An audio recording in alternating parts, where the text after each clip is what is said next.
This is a tale from the investigative files of Ed and Lorraine Warren, my favorite paranormal investigators. 15-year-old Patty Donovan came across the Ouija board and decided to use it to find a friend. From the first yes in response to her queries, she was hooked. She spent months falling in love with a spirit she believed to be in love with her, telling it specifics about her everyday life. After a year of telling all of her secrets to the board, Patty had become emotionally dependent on the spirit, asking it one night to reveal her future. During the very long session, it laid out a scenario of Patty's life for the next 6 years, providing specific details, right down to the date of birth of her first offspring, and the fact that she would have a total of 3 spawn by 1978, which is all information that would eventually prove correct. Being as dependent as she was on the evening of March 2nd, Patty now pleaded for the spirit to manifest. The next morning, Theodore Donovan found the spark plug wires pulled out, the rubber hoses unfastened, and the fan belt cut when he attempted to start his car. And not much later, Patty attempted to start her car, and it was discovered later that the internal engine had been completely disassembled. That week, other incidents of apparent vandalism occurred around the Donovan house. Foundation shrubs were yanked out of the ground,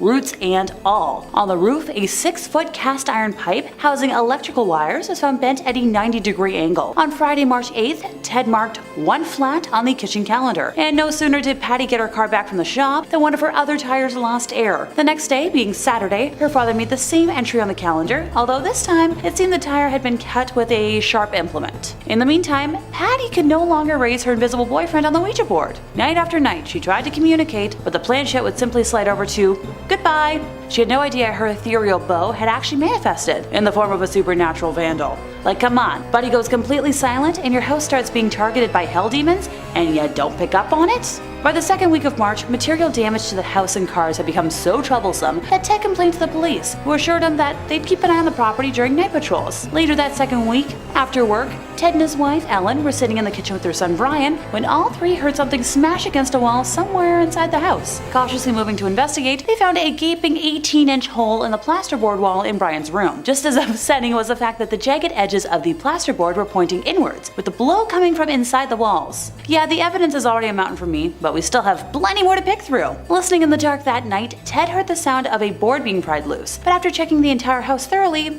found no loose boards. The house was further plagued by loud noises every night that only escalated in frequency and volume, along with further unexplainable damage to the walls. On April 1st, furniture began to levitate, with a 250-pound dresser flinging its contents while flying erratically. Rocks had also begun to rain from the sky, pelting only the Donovan house, which the police bore witness to. Ted eventually broke down at work and explained the horror of his home to his supervisor, who urged him to reach out to the Warrens. Ted instead tried moving his family into a hotel first, and the spirits followed the family there, destroying the room and making so much noise that the family was thrown out of the hotel and forced to return home. Finally contacting Ed and Lorraine, they arrived in Maine as quickly as they were able to, finding the home in complete disarray. Lorraine said nothing, although at the time she sensed in the home the presence of entities so numerous and threatening that she had to fight with herself to keep from going back outside. After a lengthy tour of the house, Ed and Lorraine conducted an interview with the entire family, where Patty's history with the Ouija board was revealed. To that I say, about dang time. The Warrens then contacted the Catholic Church to begin the process for an exorcism, which that process sadly took a month to be granted. The family experienced many more unexplainable horrors during that time, but that alone could fill out a top 5 of its own, so let me know in the comments if you want that eventually. Number 4, the first victim. The board's dark history begins with the strange death of the owner of the original trademark, American entrepreneur William Fuld, in 1927. After acquiring the business from its former owner, a medium named Helen Peters, who sold it because of the serious damage it caused to her family, William built the company into a profitable business. Shortly thereafter, he began to experience his own family troubles that resulted in him cutting his brother out of the company in 1919, and just like my mother and I, they never spoke again. 8 years later, on February 24th, William was on the roof supervising the erection of a flagpole when a support suddenly snapped and he toppled off the building. He tried to break the fall by grabbing onto a windowsill, but the window closed and he fell to the ground, breaking several ribs. He should have survived, but the vehicle hit a bump on the way to hospital that sent a splint of cracked rib bone into his heart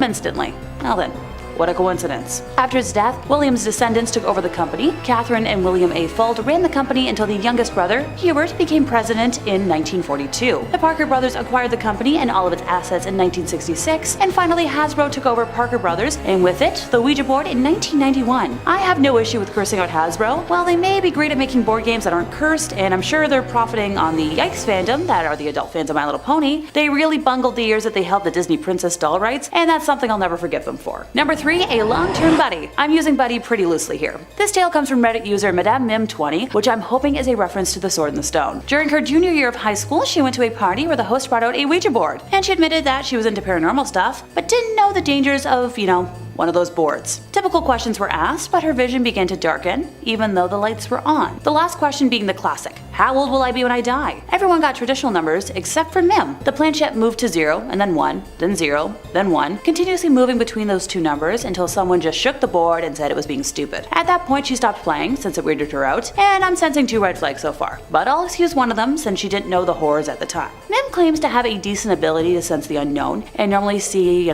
beings or ghosts. This one showed up during one of her classes not even a few weeks later. If anyone's getting deja vu, this is reminding me of Patty Donovan as well, don't worry. At first, the ghost appeared like a comforting protector, until he wasn't. Weird things in Mim's home would happen, ranging from drawers opening, whispers, shadows, lights in places where they shouldn't be, and books moving on their own. And at night, it would be much, much worse. He would just stand in front of her door and the fear would ooze out of him as his form would change. Mim had no doubt that he was downright evil, to which I say, no S-H-I-T Sherlock. She dealt with all of this single-handedly until she moved in with her husband. So I'll give credit where credit is due for enduring that. Things escalated in the now duo's first home together, a small 400 square foot rental. Footsteps, breathing, and unknown whispers became the norm. At the time, her soon-to-be husband was a practicing Wiccan and had blessed most of the home, but forgot about the porch and outer walls, where they would hear scratches on the walls and knocking on the door and windows. Folks had seen her demonic attachment as a shadow and described him as tall and built like a brick house. Also that he felt just outright bad and would always go back into the room Mim was in. Her husband had tried to banish him out, and it didn't go well. For context, her husband worked the closing shift at his place of employment and would get home at around 3:30 a.m., which happens to be right in the middle of prime haunting hours. There was a road he would have to take that was very haunted as well, with a history of lots of accidents and right next to a good-sized river. One night he got home looking extremely pale and sweating. Turned out that while driving on that specific road that night, his brakes failed and he couldn't stop. He was going about 100 kilometers an hour, and the wheel began to jerk out of his hands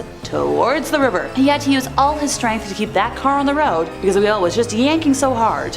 To the shock and surprise of no one, the brakes were fine the next day, and ditto for the wheel. This was the final straw, and the duo had a priest bless the entire house and were eventually able to move out of the state and leave whatever it was behind. Number 2, teenage hijinks. This tale comes from a gal named Jenny and also dates back to, high school hijinks. She was at her friend's house for a fun summer weekend, and on the Sunday night, they decided to make themselves a Ouija board, taking all the precautions, using a piece of flat plywood, which was laminated with plastic on one side, and using an old glass which could later be discarded. This was the first experience for both of the teens, and they assured each other that they were going to do it properly. No being stupid and pushing the glass around to fool the other. They started off by saying a prayer before asking if there were any spirits present, trying to be specific about only wanting contact with peaceful and good energies and spirits. Here's the thing, you can't guarantee who is going to answer a Ouija board, and evil spirits are gonna lie if they need to deceive you. So while I commend the intent, I'm already sensing a yikes situation. The glass was moving very slowly at first, and they were unsure if it was working or not. The duo asked if there was somebody who wished to talk to them, and the glass moved slowly over to the yes marker. They asked the spirit, if it was male or female, and it indicated that it was female.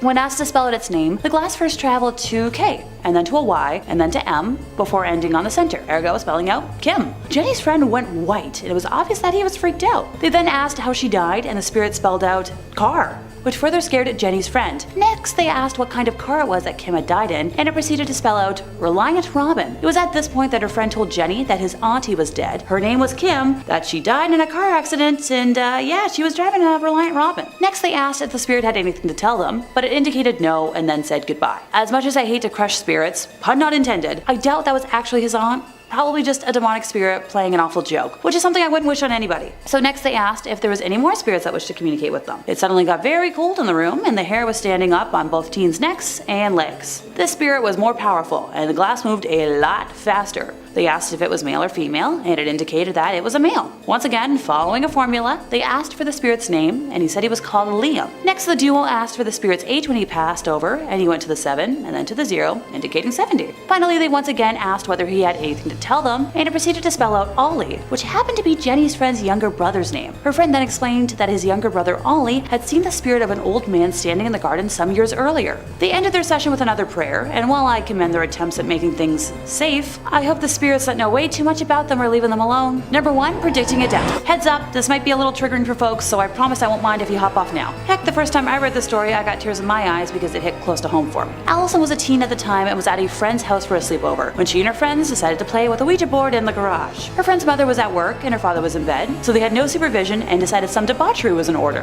While playing with the board, they asked if anyone wanted to speak to them and got a yes, so they asked for a name. They got Mom. And when they asked for a message, it said under bridge. No one understood the message at the time. Later, after they had gone to bed, there was a knock at the front door. It was the local sheriff who had come to the house to tell the girl's father that his wife had been in a car accident on her way home from work that night, and her car was found submerged in water under a bridge just a few miles from their home. While I don't believe it was actually the mom communicating over the board, I'm just hoping it wasn't a demon who actually caused harm. But yeah, I don't really have much more to say on this tale, other than I feel like I've had the wind knocked out of me. In 5th place, time to visit a haunted house. Our lovely narrator Claire was familiar with the family, with her mom having taught the would-be clients in preschool, and was asked to cover a shift whenever the regular sitter was unavailable. Over the course of one evening in particular, 4 odd things happened. Let's count them down, shall we? First, the boys were pulling out food for dinner, and they set a container of salsa on the counter. Minutes later, while prepping food, the container burst and sent salsa flying all across the room, all over the walls, the cabinets, and the fridge. Odd, but Claire assumed it was just kind of old and some gas had built up in the container. I can't imagine that was fun to clean. Well, while she was cleaning it and the boys were in the kitchen helping her, they all heard a loud thud in the living room. Rushing as a group into the other room, they saw that 2 framed photos on opposite walls had fallen to the floor at the same time. Neither of them appeared damaged, but they both landed right on the floor. Claire propped them up against the walls, but left them alone. Weird. Later, when the entire posse was upstairs, Claire was waiting in the hallway while the boys took turns in the bathroom taking their evening showers, and suddenly she heard a weird dinging sound. She walked down the hallway and noticed that the computer in the study was turning on and off and making all sorts of weird noises. Sure, there are explanations for that, but after all the other events, Claire was very much on edge, and rightfully so. She finally got the boys to bed and went downstairs to watch TV for the rest of the time until the parents got home. As she was sitting in the living room, trying to relax her racing brain, she heard footsteps upstairs. And that's number 4. Assuming the boys had gotten up, she tiptoed upstairs to check. Their bedroom door was closed, and when she peeked inside, both boys were fast asleep in their beds. Claire went back downstairs, and within minutes, she heard the creaking yet again. The boys never called out to her, and there wasn't any noise besides that. She didn't report anything else weird happening, but I would recommend a deep spiritual cleanse of the house if I were that family. Just my 2 cents. In 4th place, we have a case of moving dolls. As someone who collects creepy dolls, this story definitely intrigued me from the get-go. Here's the thing with dolls with a personality, okay? They have to be treated with respect, carefully preserved, and be in a quasi-emotionally stable environment, or else weird things are, they're gonna happen. Don't worry, I promise a video on my personal creepy doll collection is coming soon. I'm just waiting on one of them to be ready to take a day trip to be on camera. It's a whole thing, but we respect boundaries. Where was I again? Oh, right. Poor Ashley. She arrived at the Lanford house one night, ready for what she thought was a typical babysitting evening. Upon encountering Sarah, mother of Kelly, she realized that poor Kelly was indexed within an inch of her life. Sarah had prepared a thoroughly detailed binder of everything Ashley would ever need to know about Kelly, and more. From a tab explicitly spelling out Kelly's allergies, to her every phobia, each show she was allowed to watch on TV and when they'd be on, and more. It took a while for Ashley to scoot Sarah out the door, but when she did, Ashley breathed a sigh of relief, wondering if the night was going to be an easy evening, or what the heck had she gotten herself into. Going through the binder herself, she observed that it was indeed supper time, in accordance with the minute-accurate schedule, and began following the precise instructions, prepping the water pot to boil. I would never be able to follow a minute schedule. No, thank you. While she waited for the water to, do its thing, Kelly offered to introduce her to the dolls that were in the living room, and Ashley happily accepted, hoping to figure out if the ward was genuinely neurotic or just a poor victim of extreme helicopter parenting. Kelly introduced Ashley to each doll in great detail, and then began to act out scenarios, pretending as if the dolls were alive and out to hurt her. Now look, I'm not gonna pretend I was a normal kid, but I don't think I put my Barbies in a scenario to end my life. I'm thinking, yeah, I don't think so. Poor Ashley ran for the binder, flipping through the phobia and usual behavior sections in an attempt to see if there was a way to placate the situation, when suddenly, Kelly stopped, as if nothing had happened. Ashley tried prompting her, seeing what had taken over, but nothing. By this point, the pot in the kitchen had finally reached a boil, and Ashley turned her attention to making dinner, hoping that sticking to the schedule would avoid any further weird behavior. After supper was over, and Kelly was watching one of the pre-approved shows on the list, Ashley noticed that some of the dolls that were previously in the display case had disappeared, and she couldn't find them anywhere in the house. Kelly hadn't left the first floor of the home while Ashley was making dinner, so she couldn't have just run off with them. She tried to shrug it off, but the weird thoughts continued to plague her mind, and rightfully so. It wasn't until later, when the duo was upstairs, that Ashley found one of the dolls hanging upside down from a painting that was way too tall for Kelly to reach anyway, and parts of another throughout Kelly's room while trying to put her to sleep. Ashley was thoroughly terrified at this point, and yeah, ditto, and when Sarah arrived home, bolted from the house as quickly as she could. The next morning, she woke up at home, in her own bed, with the last of the missing dolls next to her. She mailed it back with no return address, and refused to ever enter the Lanford home ever again. In third place, we have a Scream knockoff. While Taylor was in her last year of university, she was determined to make extra money and decided to post ads online for babysitting and dog walking services, adding photos of herself and her phone number in an attempt to appear as legitimate as possible. Roughly an hour after finalizing her posting, Taylor was cooking herself dinner and heard her cell phone ringing from where she left it in her upstairs bedroom. Sadly, she couldn't retrieve it immediately since, she was handling a lot of hot pans, so she let it ring out. A few minutes later, it began to ring again, and when she didn't retrieve that call either, whoever it was called back, and repeatedly until she was finally able to leave her pans and bolt upstairs to answer it. When she picked up, all that she could hear was heavy breathing, so after she didn't get a reply, she hung up, but the phone rang again the moment she put it down. Annoyed by this point, and I would be too, Taylor picked up once again, this time finally encountering a male voice. The conversation began normally, so Taylor assumed that the call before was just a bad connection. He explained that he had a duo of very young offspring and wanted to know if she thought she could handle that responsibility. Taylor informed him that she had experienced dealing with poorly behaved clientele before and assured the man that she could handle what he was describing. The man followed up by asking if she could do any overnights, and this is where the red flag started to kick in for Taylor. Dang, I should have brought one today with me to count them off. Oh well, just imagine it, right here. Whee! Thanks to common sense kicking in, she firmly said that she would not babysit overnight and was met with only heavy breathing in response. She asked if he was still there, and after a period of silence, the voice asked, "Are you a virgin?" Taylor, completely stunned, hung up the phone immediately. The phone kept ringing non-stop for the next hour. The awful man had withheld his number, so she couldn't specifically block that number at first, but then eventually found the function to block withheld numbers on her phone, did it, deleted her number from the ad site, and went on to message every other person on there in her local area with a babysitting ad to warn them, finding out that this caller was a common annoyance or rite of passage to those who had listed their numbers. Poor Taylor was so scared that she was jumping at every shadow for the rest of the evening. In second place, we have the end of a life. Sheila Schrock was a teenage orphan who lived with her older brother in Birmingham, Michigan, an attractive and affluent community. Sheila was babysitting in an upstairs room of a house at 1772 Villa Street early in the evening of January 19th of 1976 when she was surprised by a man who had just come from breaking into 3 other houses in the neighborhood, holding a pry bar and a screwdriver. Her assailant, described by a witness as a thin young white male, somewhere between the ages of 18 to 25, around 5'10" or 6 feet, with a sparse beard, prominent nose, pointed chin, removed her clothing, forcibly fornicated with her, and as this horrified neighbor witness watched from a nearby roof from which he was shoveling snow, ended her with a series of shots from a semi-automatic. That's specific. Allegedly, the attacker looted the home, making off with a firearm, jewelry, and blended in with the crowd on the street to escape. The eyewitness described the vehicle as a 1967 Cadillac, and even with all this detailing, he has never been apprehended. Poor Sheila. Like, that is such a specific remembrance of somebody's face, and even with all that, you can't apprehend him? Dang. In first place, we have a complete kidnapping. On October 24th of 1953, Viggo Rasmussen, a professor at La Crosse State College in Wisconsin, hired Evelyn Hartley, the daughter of a fellow professor, to take care of his own very young daughter. That evening, Evelyn's father Richard called the Rasmussen house several times after she failed to check in as planned around 8:30 p.m. and was met with no answer each time. Concerned, he drove to the house, and when he arrived, the doors were locked, the lights and radio were on, and items were scattered all over the house. The living room furniture had been moved around to different places, ditto for Evelyn's school books. Richard found her shoes in different rooms, with one shoe upstairs and another downstairs. He also found his daughter's broken glasses upstairs, but no sign of his actual daughter anywhere in the home. During the search of the house, Richard observed that every room that could be locked was in fact locked, minus a basement room at the back of the house that had an opened window that was missing a screen. The missing screen was located outside of the room in the backyard, leaning against a short stepladder. Pry marks were found on some of the windows, and footprints have been found in areas of the house, along with traces of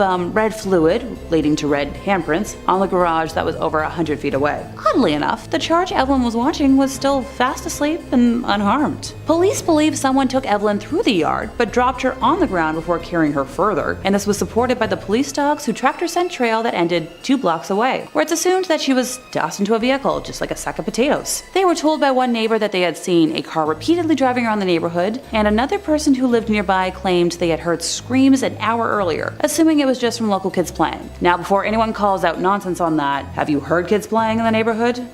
That gets loud. 2 days after the incident, local resident Ed Hoffer told police that while driving his vehicle, he was almost hit by a dark green, two-tone 1942 Buick as it was speeding in a westerly direction. So for me, I'm like, okay, green car? Inside the Buick, Ed reported seeing one man was driving the vehicle, while a second man was in the backseat with a girl. Ed also reported that a few minutes before the incident, he had seen the same 2 men with the young girl as he was pulling outside his brother-in-law's house, located conveniently around the corner from the Rasmussen house. Ed stated that the girl was wedged between the 2 men, and he had thought that she was, intoxicated, as the 2 men were holding her by the arms as they were walking down the street. Now, if you think this all sounds a little too suspicious and made up, you're not alone. The police did bring in Ed as a suspect, but sadly he passed 2 lie detector tests, and no remains or DNA were found on his property. Some folks, such as myself, are pretty sure he had something to do with all of this. Several days after that fateful night, various items of clothing, many of which were stained with red, were found at different locations, and tests proved that the red stains matched Evelyn's DNA. Over 1,000 members of the local community, including law enforcement officers, the National Guard, Boy Scouts, and La Crosse State college students and faculty participated in a search. A vehicle inspection program was also undertaken with the intent of searching every vehicle in La Crosse County. Gas station attendants were asked to check cars for red stains, and recent graves were reopened to determine if Evelyn's remains were placed with a recent burial. In May of 1954, mass lie detector tests were conducted on La Crosse area high school boys in an attempt to find out more information about Evelyn's disappearance. Though local authorities had planned to test, 1,750 students and faculty, the testing was controversial and was halted after around 300 were tested. And to this day, no clue what happened to Evelyn. Number 5. Our first story was shared to Reddit by a user named Girl Porker, and is a story that'll have you uninstalling Snapchat if you haven't already. One day, Porker received a message from a contact that he didn't recognize. The snaps were innocuous enough, a little, hey, how are you? So he assumed it was a friend messing with him on a new account that he didn't know about. The account told him he should try out a new Snapchat lens called Eyes of the Underworld, which shows you the other world hiding beneath our own. Porker installed the lens and ran it through a bit, describing the lens as a pretty simple effect, saying it just distorts whatever is on screen and adds a few flickering sprites and shadow effects to the background to give off ghostly vibes. Porker assumed it was just, marketing stunt for something, advertising something. But Porker said that a few days after, however, he'd noticed that he was sleeping a lot worse than he ever had in his life, complaining that he was having these violent, turbulent dreams where he was being pursued by shadowy figures that dragged themselves across the floor. This recurring dream happened to him 3 or 4 times. He said the dreams were stressing him, but what was really scaring him was how when he woke up, he would notice he had scratches and bruises that he couldn't explain appearing all over him. Porker said he was definitely getting scared and even considered looking into finding an exorcist just in case what he was dealing with was a true supernatural threat, which, understandable. I think if I woke up with scratches all over me, I'd assume demons were involved, or my cats. Porker smudged his house with sage and attempted to clean his house, but said that this only made things worse, and he started to hear growling late at night and experiencing intense bouts of cold sweats. And in extreme action, Porker destroyed his phone. He filled it to bursting with orange juice to fry the components and hucked it into a river to free himself. Miraculously though, it seemed to work. Porker said that after that the nightmares stopped as quick as they began, and all it cost him was a new phone. I would have tried a factory reset personally before chucking it into the water, but hey, we all have our methods. I don't think a ghost can survive a factory reset. And hey, if you're looking for more ghost stories about creepy technology and all sorts of twisted things out there, Top 5 Scary has all of that and then some. If ghosts aren't your jam, we got aliens, we got cryptids, we got conspiracies, we got true crime, we got fake crime. Basically, if it freaks you out, we got a video or two you on it. So hit subscribe, please make sure to hit that little bell as well, and I know this is a big ask, would you kindly do that at the end of this video, because I got 4 more scary Snapchat stories for you coming up right now. Number 4, the AI. This story was posted to Reddit as well. Recently, there was a new feature on Snapchat, which was that there was an AI that can talk to you. One day, I was in bed asking it absurd questions. Are you human? What is God to you? That's a very esoteric, absurd question to ask an AI. What is God to you? That is poetic. That's beautiful. It started to say, I'm sorry, I don't have access to this. I don't know where you are, and messages saying, it's just an AI and can't answer those questions. Can any of us answer what God is to us?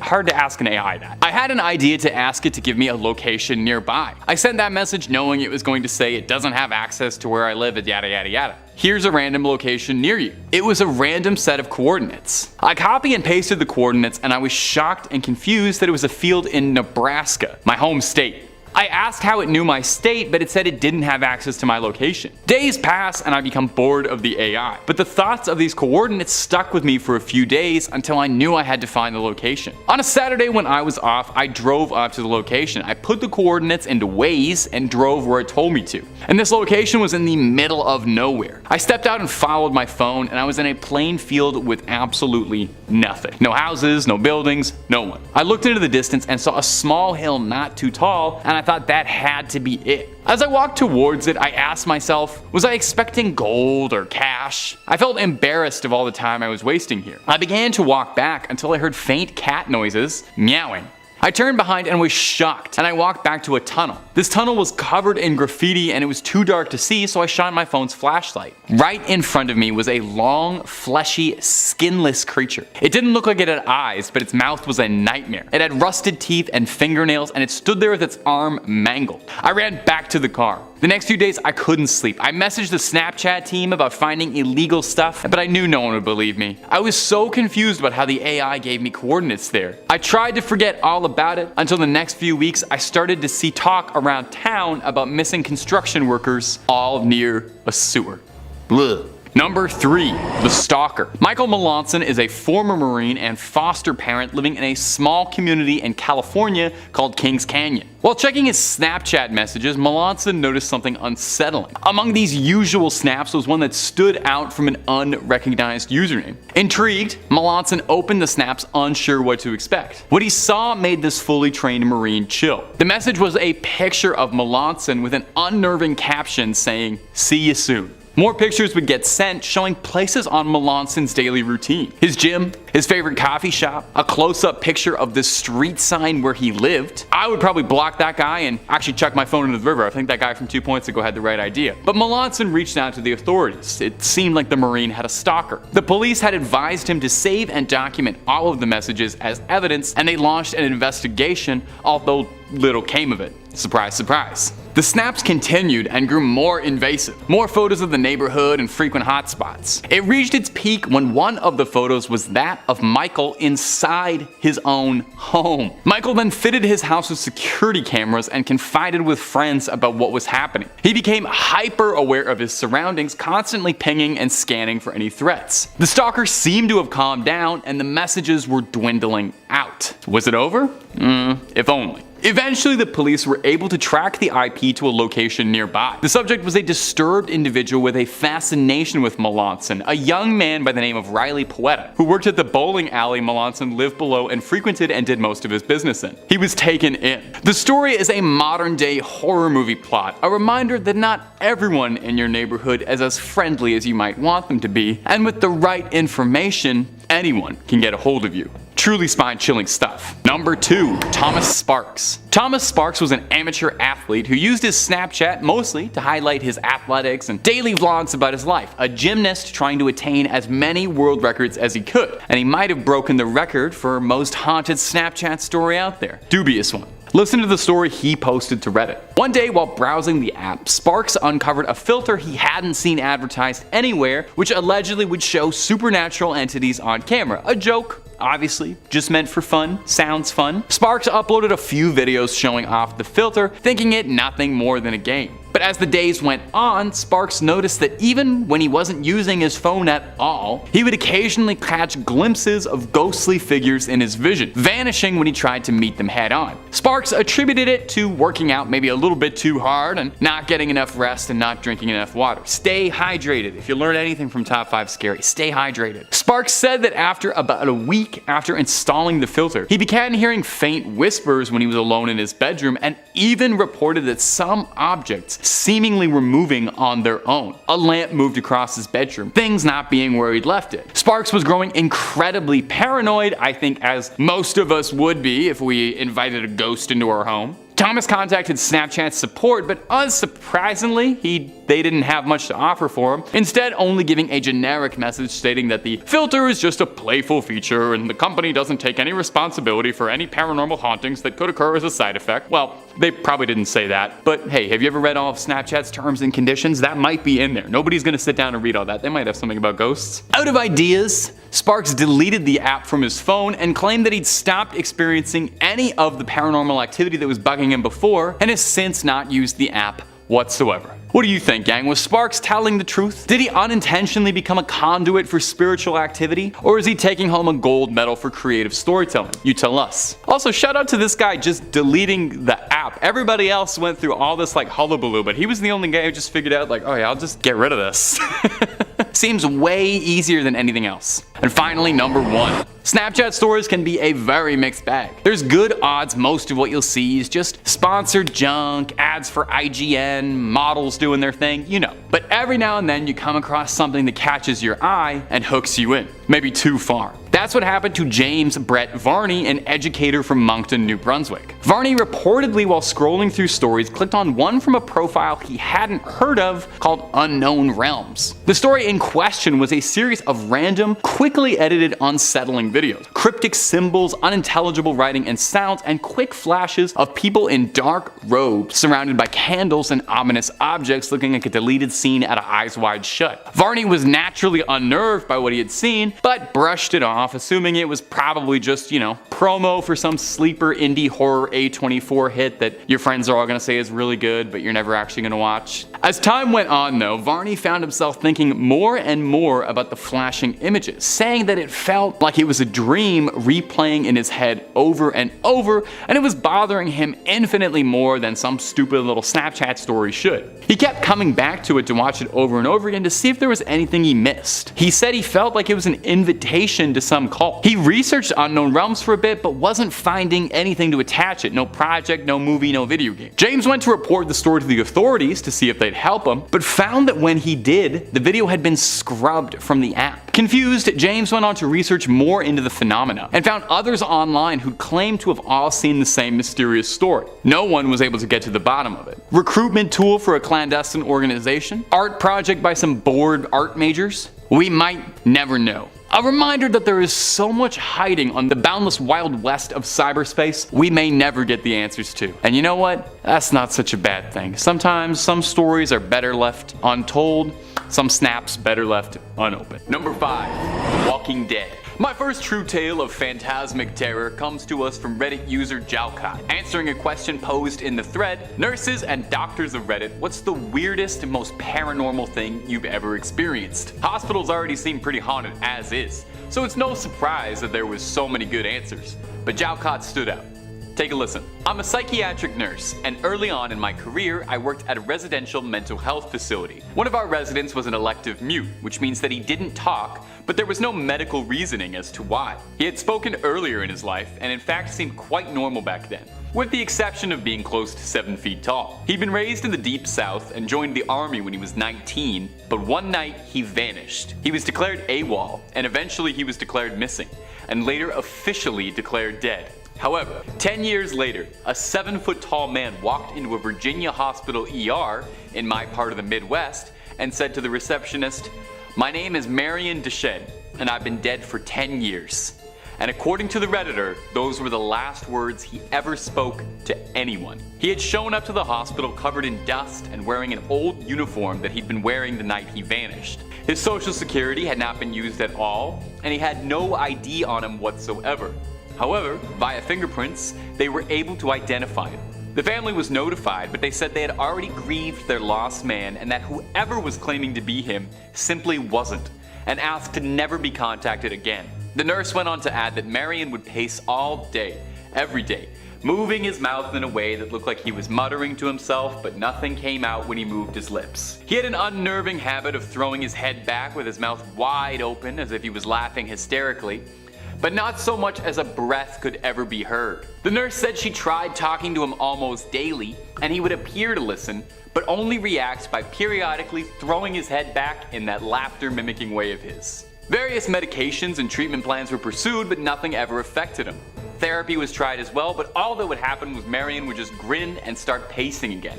She goes on to say that on her last day, she saw Marion pacing in the parking lot, throwing back his head to laugh. She closes by saying all those years she'd wondered, was he a ghost?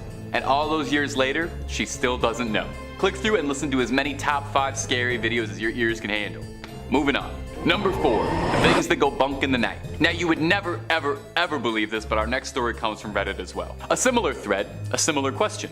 What's the most paranormal thing you've ever experienced? Lots of good ones to pick from, but this one from Mad Rampager really stood out for me. I used to be in the military. The training camp bunk that we lived in was said to be haunted. Occasionally, our stuff would go missing and reappear in weird places, like under our bed or inside a bag that we'd zipped up and stuff. No big deal, right?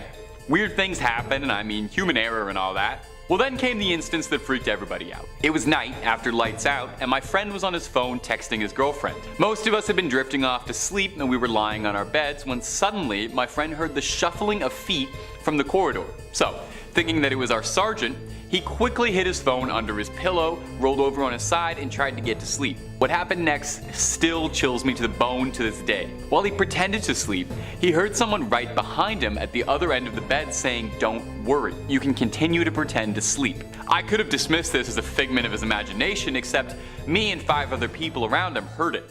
Creepier still, there was no one there. And weirdly, it sounded like the voice of a young girl that had said it. For reference, our camp was in the middle of an island and was set up away from the main admin building. The island had been closed by the government for army training purposes for the past 15 years, so there were definitely no civilians around, let alone any children. To make matters freakier, when we came back from our weekend home leave, there was a bunch of hair on his bed, neatly bundled up, long and jet black, and underneath his pillow was a note. Remember me? Now, as I said, we're in the middle of a forest, in the middle of an island, and at that point in time, there were no female recruits whatsoever on the island.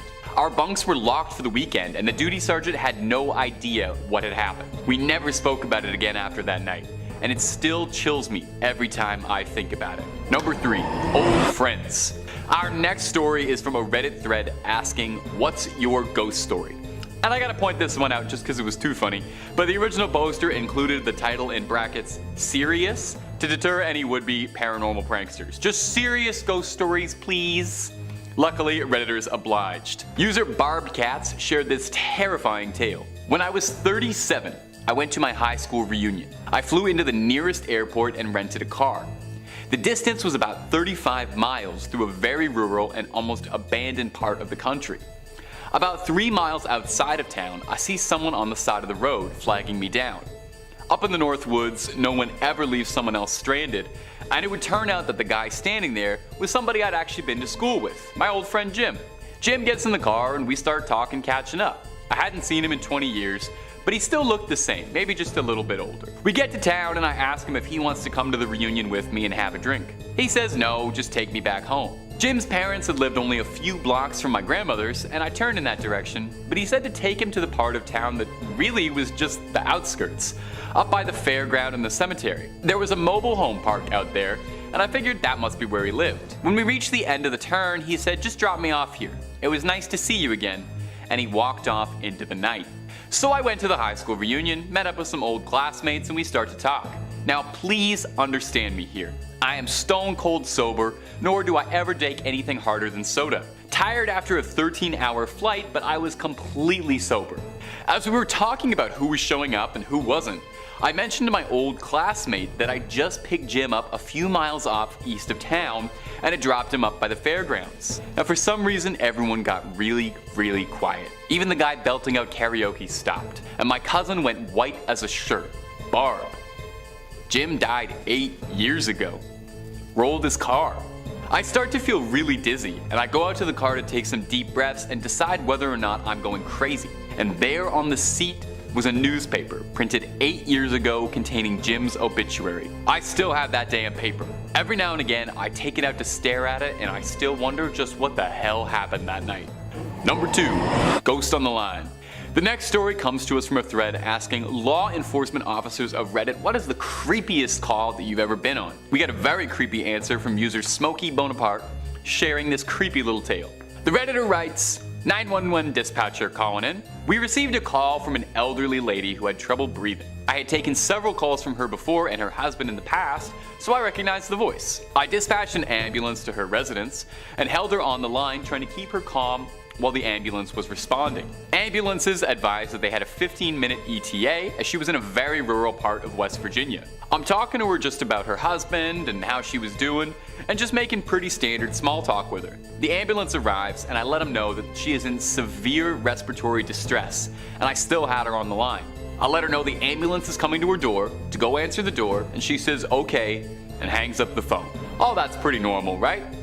Well, here's where it gets very weird. The EMT and paramedic on scene call back about a minute after, and they say that no one is answering the door. We have a sheriff in the area pulling on scene about that time. The sheriff unit confirmed the address and he's breaching the door to make access to the PT. 5 minutes go by and the paramedic on scene radios to ask me who called. I tell him it was the elderly woman who lived on residence. He tells me he's going to call this in and he needs to speak with my shift supervisor. We get him over to the supervisor and the supervisor confirms the same information I relayed, that it was all correct, and asks what's going on. Apparently the old woman had been dead for a while and was already in full rigor mortis. They thought I was wrong on the caller, but the other dispatchers played it back for them and confirmed it was the old woman who called. The ambulance transferred the hospital and we got the same calls and disbelief from the doctors. But I took a call from a ghost that day. Number 1. Uninvited guest. Closing off our list is this story which chilled my spine like Sub-Zero. Coming to us from user Parole Model, which hey, by the way, love the pun. It was from an Ask Reddit thread asking, what's the creepiest thing that's ever happened to you? Lots and lots and lots of good ones, but this one took the cake. So lend an ear. I used to visit my friend at her house out in a rural farming area before she moved. I'd sleep over a lot and we'd just hang out and draw. I usually slept in the living room and on the couch, and there were 2 mirrors in the room that were fairly close to the TV. When the TV was off and I was walking by, I started seeing shadows move behind me. I thought it might just be something off the TV screen, and then one evening I walked into the living room to get my sketchbook so I could sketch in her bedroom. I bent over and picked it up, stood up straight, and I looked in the mirror and saw a man behind me. A man standing in the hallway leading to the living room. He was average height, bald, and a bit old. I turned to look at him and no one was there. I turned to look at the mirror again and he was gone. I felt more than a little spooked. Another time we were just sitting in the living room and we heard what sounded like a kid's footsteps running across upstairs quickly. She had 2 adult siblings, but they were out at work leaving us all alone. Around that time I decided to sleep in my friend's room instead of the living room, only to wake up in the middle of the night to see 4 posters slowly get peeled off the wall. No, it wasn't just them falling and dragging each other down. It looked as if someone was carefully unsticking the tape and removing them. The next morning my friend put them back up saying, well, I need to get some better tape. She and her family eventually moved out because they couldn't afford to keep living there anymore. We'd never really talked about anything that had happened in that house, as if talking about it might actually make it worse. But after she moved, I finally confronted her and said it. I said, dude, your house was haunted. I hope you knew that. She replied, yeah, we knew it was. Some guy and his granddaughter used to live there, but he took her life and then took his own. So it was probably them or something. I never told you because I didn't want to scare you. Later, she would dig out a copy of a news article she got from a local paper about the crime. The picture that went with the article was the exact man I saw all those years ago. Number 5, hit and run. A hit and run is probably in the top 5 lamest things that can happen to you. Simpsons hit and run, however, fantastic. Someone hits your car and then doesn't have the decency to pull over and check in on what's wrong. Even more frustrating is to know that you'll probably never get to find out who did it unless you have the army of the internet on your side. A Reddit user named Meatheaded had experienced a hit and run and, frustrated and at a loss, turned to Reddit to try and find some answers with what little evidence he had to offer. When he posted a picture of a broken headlight to r/whatisthithing, he probably didn't expect as much of a response as he got, as it was kind of an odd question. But some 400 comments later, and Redditors had managed to accurately find the model of the car down to the make, model, and year, and all of this just off of a bit of broken plastic and glass. Meatheaded then took the information and ran it through a database and found a 91 gray Cadillac that had been reported stolen. Meatheaded sent the data over to the traffic crimes unit of his local police department and were able to corroborate the data to track down the missing car and the suspect. Again, all just on a blurry photo of a broken headlight, which is downright incredible. Not only did they manage to find the car, but they also managed to connect it to a theft, busting 2 crimes with 1 post. Most Reddit posts don't get nearly that lucky. At most, you're getting a few upvotes, not solving a crime. And if you've got a love for scary videos, my friends, let us know. Subscribe to catch more of them every day, twice a day. Let's keep going. Number 4, phone scam. Now, not every crime has to be a grim one. Sometimes it's as simple as helping somebody get out of a scam. In 2019, an anonymous Redditor posted a complaint to the Reddit Bureau of Investigation subreddit, complaining that he had been scammed while trying to sell his phone privately. The Redditor had been in a bad situation, in dire straits, needed some quick cash, and was selling off an old phone to someone he'd met on a local listing site like Craigslist. He met the customer, who asked to meet late at night.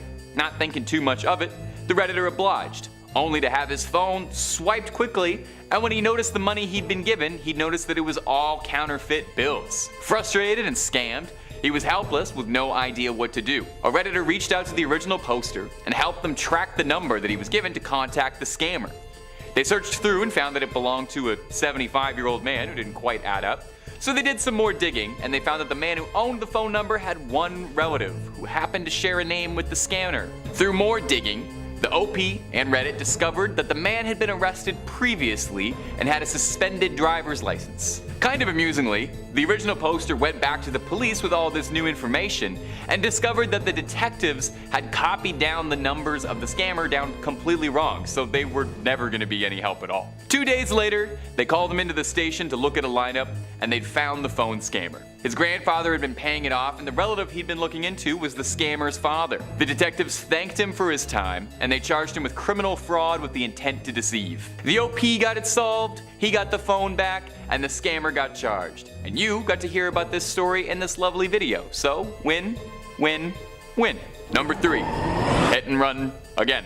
In August of 2018, a woman went out for a bike ride and tragically was struck fatally during a hit and run accident. There was nothing to tie a perpetrator to the scene, no cameras, no footage, no security footage. The only evidence that the police had found was a small black fragment of the vehicle that had struck the bicycle, but it looked indescribable. Not knowing what else to do, Washington State troopers tweeted out a picture of the fragment in a desperate attempt that maybe the internet's collective hive mind might be able to help them identify anything since, well, they were plumb out of ideas. The post eventually made its way to Reddit, posting to r/whatisthithing, and we know from a couple minutes earlier in this video that r/whatisthithing is really good at identifying random car parts left behind at the scenes of hit and runs. Well, lo and behold, the Reddit intelligence once again took care of the impossible, and within a while, the unlikely hero named Jess Nuts posted that it was part of a headlamp of an '88 Chevy Silverado. The Redditor clarified that he was a Maryland state inspector for years, and part of each of his inspection process was a mandatory headlamp adjustment. So he explained that he has seen a lot of headlamps in his time and immediately recognized what part of the car it should have belonged to. With this tip in hand, it was only a few days later, on August 14th, 2018, where the state troopers tweeted out that they were able to make an arrest after Reddit users identified the broken car part, leading them to the driver, who was swiftly apprehended. The driver had been driving very tired, allegedly, and didn't look back after he'd hit someone because he didn't want to see a body. Not really a great excuse. He was sentenced to 4 years. It may not provide all the closure for the family, but thanks to the help of some Reddit detectives, the case was able to be closed and some justice was able to be served. Number 2. Jane Doe. In 2014, Reddit user Call Me Ice shared a story about an unidentified set of bones lying in a cemetery in Strongsville, Ohio. The user was researching another cold case at the time, amusingly, and was searching for genealogy records and came across the unidentified skeleton and became very intrigued by the mystery. Why was there never an effort in over 40 years to make an identification as to who these bones belong to? Wishing to right a wrong, Call Me Ice posted to r/unresolved mysteries in the hopes of getting some resolved mysteries. The Strongsville Jane Doe, as she was known, was first found in 1975 by 3 boys who were exploring a nearby forest. They found a skeleton lying on a sandbar, mostly intact, but missing some of its jaw. Naturally, the bones were reported, and it was thought to belong to a woman estimated aged 18 to 25 who had suffered a fatal gunshot approximately 5 months before being discovered. Detectives at the time checked her across several missing women cases, but were unable to make any connections or draw up any significant evidence, and the trail went completely cold for decades. Until 2014, when Call Me Ice started to look into it. Call Me Ice got in touch with the cemetery and managed to get access to the original autopsy files and a photo of the skull. She sent it over to a digital reconstruction artist, who then made up a mock-up. Now, nothing too much happened for a while, until in 2016, the forensic artist who had done the reconstruction came across a listing on the NamUs website, that's the National Missing and Unidentified Persons System, of a woman named Linda Pagano, who had disappeared under mysterious circumstances around 1974. She'd come home from a concert and gotten into an argument with her stepfather and supposedly left to go visit her mother, where she was never seen again after.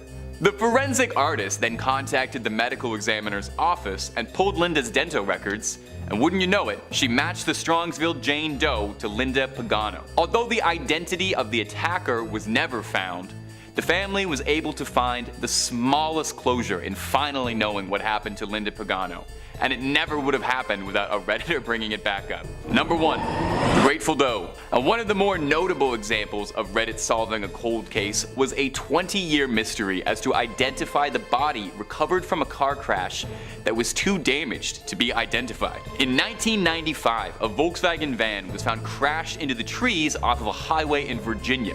The driver was able to be identified, but his passenger unfortunately wasn't. A pair of Grateful Dead tickets in his pocket led to him being dubbed the Grateful Doe as a pseudonym.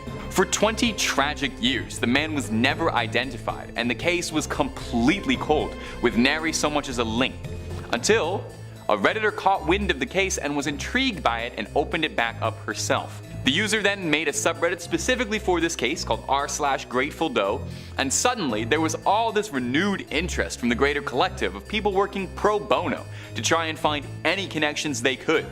Digital reconstructions of the face, composite sketches, all this. Eventually, this caught the attention of someone who was sent an image of one of the composite sketches and said that it looked identical to his old roommate. After getting in contact with the roommate, he pointed the subreddit into the right direction, saying that the Grateful Doe's name, he thought, was Jason Callahan. Reddit then tracked down Shannon Callahan, Jason's half-sister, who upon seeing the composite sketch was moved and offered to take a DNA test. The DNA test confirmed everyone's hypothesis, and after 2 decades, an ice-cold case with absolutely no leads was able to be closed, and Jason's family finally got a little bit of relief to know what happened to their missing relative. The subreddit Grateful Doe is still active and now serves as a hub for several other cold missing cases, with others frequently being solved every day. Starting off 5th place strong, we've got a narrowly avoided death. This tale takes place when long-term nurse Jenny was placed in charge of caring for an elderly woman with no family who was admitted to the hospital when her husband passed away. She didn't speak often, but when she did, it was usually just words that made no sense together. Jenny felt bad for her because ever since she'd arrived, so many of the residents in her area that she, seemed to enjoy spending time with had past. She put up a picture of each of them next to the pictures of her husband and several others who were probably just family to remember them. Being an extremely empathetic person, Jenny felt sorry for this woman and strived to give her extra attention whenever she could, and formed a bond with the lady. It just seemed so unfair that she had, such luck and kept losing people that she cared about. One day she looked at Jenny and said, plain as day, "Sweetie, I think I'm done now," and handed Jenny a picture. It was a picture of Jenny, and she smiled because it touched her heart that she was so important to the old woman. She passed nearly a week later, and poor Jenny cried for days from the loss. The old lady knew it was the end, and she said goodbye as best she could. Now fast forward to just under 2 years later, when Jenny was talking with a colleague, and that old lady came up in conversation. Her colleague referred to the lady as that crazy, explicit word for a female dog, which seemed very out of character for her, and it shocked and offended Jenny deeply. She expressed this to her colleague, not so nicely, and the lady looked at Jenny with a shocked look and said, "Oh dear, do you not know?" And then proceeded to explain something to Jenny that, she in fact hadn't known. As it turned out, it came out sometime after she had passed that the old lady had killed her husband by poisoning him, and that there was an investigation because it appeared that she had a ritual of befriending someone, obtaining a picture of them, and hiding the picture until she could kill them, usually by poisoning, and then displaying the picture as some sort of a trophy. It was suspected that this may have been the reason for the spike in mortality rate during her stay, and the considerable amount of photos in her collection. The last Jenny heard, the old family photos weren't any relation to the old woman, and the police were trying to ID the individuals and compare them to several cold cases. Sheesh. Thank goodness Jenny survived to tell the tale. In fourth place, time to tell the tale of a rocking bed. Nope, not a rocking horse, rocking chair, or like an ottoman. A bed. I know waterbeds are out of style and like a major safety hazard, but maybe this could inspire them to come back. New nurse Demi was working one of her first ever overnight shifts when a relative of one of her patients raced into the nurse's station, out of breath, screaming that she needed to come quick. Unable to elaborate, saying Demi had to see what she was talking about for herself. Our nurse made her way to the room in question, where this little old lady patient was crying and holding onto the bed for dear life, all while her bed was shaking extremely violently. Now, you're probably thinking that the lady was the one causing all that shaking, but apparently she was this frail, practically emaciated older lady who didn't even possess the strength to rattle the rails. The ward only had 2 other patients in it, and everyone in there was huddled in a corner, shaking in fright until it eventually subsided. Apparently that particular ward was rarely used, and the bed that the old lady was in was used even less. People who have laid in it complained of nightmares where they hear screams and laughter of angry children. I guess some restless spirit called dibs on that particular bed, and Demi would very much like it to pick somewhere else to hold court. Please and thanks. In third place, we have the case of purple scrubs. Former EMT David O'Keefe worked mainly in transfers, and this particular client was always his last one of the day, having to return home late at night in the dark. She was an older woman who visited the hospital he was based out of for regular dialysis treatment. One specific day, she was being moved, and David was sitting in the back of the transport vehicle with her. She looked under the weather, so he asked what was wrong out of concern, and she said a man in purple had been visiting her. He asked if the man was, like a relative or a technician, but she shook her head. She said the man would sit next to her during dialysis appointments and stroke her hair. Thinking this was strange, right after he dropped her off at the hospital, David asked the hospital techs about, such a person, but no one had seen or remembered anyone wearing purple. Visitors also weren't really a thing at this part of the hospital, so he assumed the patient was just imagining it. While he was waiting to bring her back home, he saw the man in purple scrubs waiting outside that woman's room, watching her door. As David went to approach him, a bunch of tech personnel urgently ran past them into the woman's room, and David lost sight of the man. It turned out the woman in the room had suffered a heart attack and was sadly unable to be revived. Oh, and just a tiny creepy footnote, none of the staff in that hospital wore purple scrubs. In second place, we have a mystery mimic. Yeah, I'm fond of alliteration. How can you tell? This spooky story comes to us courtesy of former late night transportation worker Betty. She worked the position for a few years, but after this incident, did everything possible to never work a nighttime shift ever again. The transport home base was in the basement of the hospital, where all laundry was done and all supplies were sorted and housed. On this particular night, Betty was the only one in the basement when she heard whistling at the end of the hallway by the elevator, and poked her head around the corner expecting to see her only coworker on duty that night, but there was absolutely no one there. And so, she shrugged it off. That night in particular was slower in pace, so she opted to take a snack break and veg in the break room for a bed, when she heard a loud bang out of nowhere. Betty walked into the hallway, and a bed was rolling down the hall, bumping into the sides of the walls. Now at this point, she assumed that her coworker was playing a prank on her, and she directly radioed him to chew him out, but he swore he was upstairs. Honestly, I'd be assuming the same. I've had a similar situation in a haunted house I used to work in at an old theater, but Betty was smart about it, and determined to catch her coworker in the act. She started walking down the hallway, and as she passed the laundry room, all the machines started up. She poked her head in, expecting to find him, but the room was completely empty. Just a tiny worrisome spooky flag. Nothing to worry about, right? As she walked into the laundry room, the machines came to a complete stop. Betty froze at first before regaining her senses and making her way towards the elevator when she heard whistling from the other end of the hall.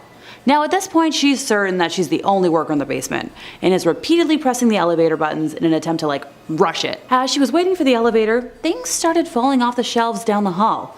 Betty could only stare in shock as boxes of gloves, tissues, and packages of tubes fell off various racks one by one. Her entire body broke out in goosebumps, every hair standing on its end, and the feeling of being watched had completely consumed her thoughts. When the elevator finally arrived after what seemed like forever, Betty felt the sensation of someone brushing her arm and screamed in panic. Upon exiting the elevator upstairs, she made a beeline for the cafeteria, where her coworker actually was, and broke down explaining the entire ordeal. Now, before y'all ask, but Alexa, how was this spirit a mimic? Turns out that Betty usually whistles to herself at work at night, chats with the laundry folks during daytime shifts, and the items that fell off the shelf slowly were common items that she would have to retrieve. Yeah, big note for me on this one. In first place, we have terrified security staff. Security guard Mason claims that while he wants his location to stay anonymous, he used to work overnight security in one of the largest, best, and oldest hospitals in the USA. He and his fellow security officers all have stories about one building in particular, which was built in the late 1800s and was the original psychiatric building for this hospital. Now, being the late 1800s, not much was truly known about psychiatric disorders at that time. On top of that, this hospital was known for its medical research. Sadly, with what we all know about history, when you combine the two, that spells out a lot of nightmares. A couple years before Mason started working security there, this building in particular had been converted partially into offices after the newly built part of the hospital had dedicated a section for the updated psych ward. Mason's rounds for the first night of our tale happened to include, yep, you guessed it, that building. At night, this building was empty, due to most of the staff who worked in those offices leaving by 5 p.m. every day. Apparently some folks like to rush home, which is fair, but they would leave their office doors unlocked, which was a big no-no, due to medical information being located in their offices. Big confidential stuff. Kinda want to keep that locked up. It was security's job to go to each floor, make sure every door was locked, and if it wasn't, to secure it themselves. Mason did his initial sweep of the building to make sure it was clear of people, and then proceeded to do door checks. The hallways were pretty narrow, so he could check both sides of the hallway's doors at once. At the end of this hallway, there were 2 sets of doors you had to go through to reach the final office, which was a dead end, so you had to come back out, go the other way. He noticed everything was secure, so he was ready to move on to the next floor. He exited the 2 sets of doors from the dead-end office and froze at what he saw. Every door that he had already checked was completely ajar, and set so perfectly so that their own weight wouldn't cause them to shut again. A single wheelchair had appeared at the end of the hallway and was facing towards the steps. Mason had heard other security officers outright reject that set of rounds due to the strange stuff that was happening, but he originally laughed it off until that night. He went around and forced the now open door shut and tried to shrug it off. Nothing else weird happened that night, and he returned the next night to patrol the miners' ward. The area was just under construction, so security was needed to make sure nobody got hurt by accident and all the workers were doing their job. Safety first. When Mason was hanging out in the break room before his shift officially started, other security guards were discussing various reports of seeing a young human with brown hair who would disappear randomly, and Mason dismissed this as just gossip meant to spook off the newbies. An hour into making his rounds, a foreman who had stayed late called security and asked for a security officer to come up because, quote, a youngin' with brown hair had locked himself in a room and he didn't want him to get hurt with all the open wires in there. Mason answered the call, went and unlocked the door for the foreman, and looked in a 20x8 room for about 10 minutes, and upon seeing no one, called it in as a false alarm. He attempted to shrug it off until he received a call for backup in the psych ward, and when he arrived he noticed a patient was in a state of panic near the remnants of a shattered chandelier. Now, before he had experienced the abnormal happenings in this building, Mason claims he would have written off his testimony as idiocy, but the patient claimed that something held him in that spot as the chandelier started swinging wildly until it started to fall. When it started to fall, he was let go and allowed to move, and scrambled out of the way before it hit him. Now, this was the beginning of the end for Mason, who requested to be transferred to hospitals the next day. And as much as I love the Phantom of the Opera, I don't really want it to become reality. One of my favorite things to say in accordance with that is that I love one fictional toxic tenor, and only one. Emphasis on fictional. Kicking us off at number 5, we've got r/no sleep. If creepy stories are your jam, then this is the place to start. Creepypasta fans flock to this subreddit to read and write the next generation of scary online stories. As one of the better known freaky subreddits, No Sleep has over 1.4 million subs. After opening its doors about 10 years ago, it's become the premier destination for creatives and spook seekers alike. As the name implies, it's the classic read till 4 AM and then realize it's totally dark and you can't move site. If you want to fall down a rabbit hole of scary stories, this is the place to do it. You read one, and then another, and then another, and you keep going until your brain is 100% composed of scary internet stories. This, contrary to popular belief, is actually healthy. What makes No Sleep a special place for campfire story enthusiasts is the set of rules that make it a wonderful community. It's easy to dampen enthusiasm and discourage active posting if everyone's already crapping all over what's being written. So to keep the "this is so fake" crowd at bay, they have an overarching rule. Everything here is true, even if it's not. This makes for more fruitful discussion, keeps ideas flowing, and allows for more creative collaboration. No Sleep is full of well-known online horror gems like The Limping Woman, Search and Rescue, Mimicry, and more. Enjoy your insomnia. Coming in at number 4, we got r/paranormal. Now, if you've decided that fiction posing as reality isn't quite your speed, you can take a trip to the wild world of the paranormal. Investigators and enthusiasts alike gather here to swap tales of spectral encounters and really dig deep into the stories that others are telling. Unlike on No Sleep, skeptics and the totally reality-centric are encouraged to get to the bottom of each post. Nothing is off limits as long as it's relevant and paranormal related. Here, exorcisms and cursed objects are discussed with photos, videos, and written accounts to back them up. Recently, we talked about a cursed statue that first gained notoriety on r/paranormal, which is a primetime example of the kind of stuff to expect. Ghosts, ghouls, curses, cryptids, you name it. If it doesn't fit into the well-established version of reality that most folks subscribe to, you'll likely find it here. Connections between amateurs and experts are made here too. Folks experiencing their first real scare can come to seek advice on how to deal with it, or potentially on how to resolve any number of freaky happenings. And it's not all problems and solutions though. Some topics brought up on this board are actually unexplainable though, compounding the mystery and creep factor. Videos of objects moving when they really shouldn't, threads of crime scene cleanliness experiences, unexplainable security footage, and more await. A very popular, very unnerving category of posts is things kids said. You know, children with knowledge of things that they really can't explain. Past lives, ghost sightings, and more. That's the last thing anyone wants to hear. Portents of doom from innocent youngsters. Hopefully they're not possessed. Coming in at number 3, we've got r/unresolved mysteries. So less mystical and more mystery this time. This subreddit is dedicated to all sorts of unsolved disappearances, unexplainable crimes, unbelievable happenings, etc. If you've ever watched a true crime documentary with a bunch of loose ends or read up on the many cold cases that are out there getting colder by the day, you'll know what this is all about. People leaving home and never coming back after being sighted outside a sketchy gas station. Families going on vacation and remaining away. Updates on famous criminals who have never been caught, the whole shebang. And while a great deal of the mysteries involve missing people and conspiracies related to the functioning of well-moneyed celebrities, there are also some mysteries that are just plain strange. Prisoners who refuse to disclose their identity to anyone, remaining 100% anonymous. Investigations into the glitter industry. Trying to figure out why Corbin Blue's Wikipedia page is so well translated compared to other more bankable stars. A thread of Redditors who vanished after asking questions that may have hit a little too close to home.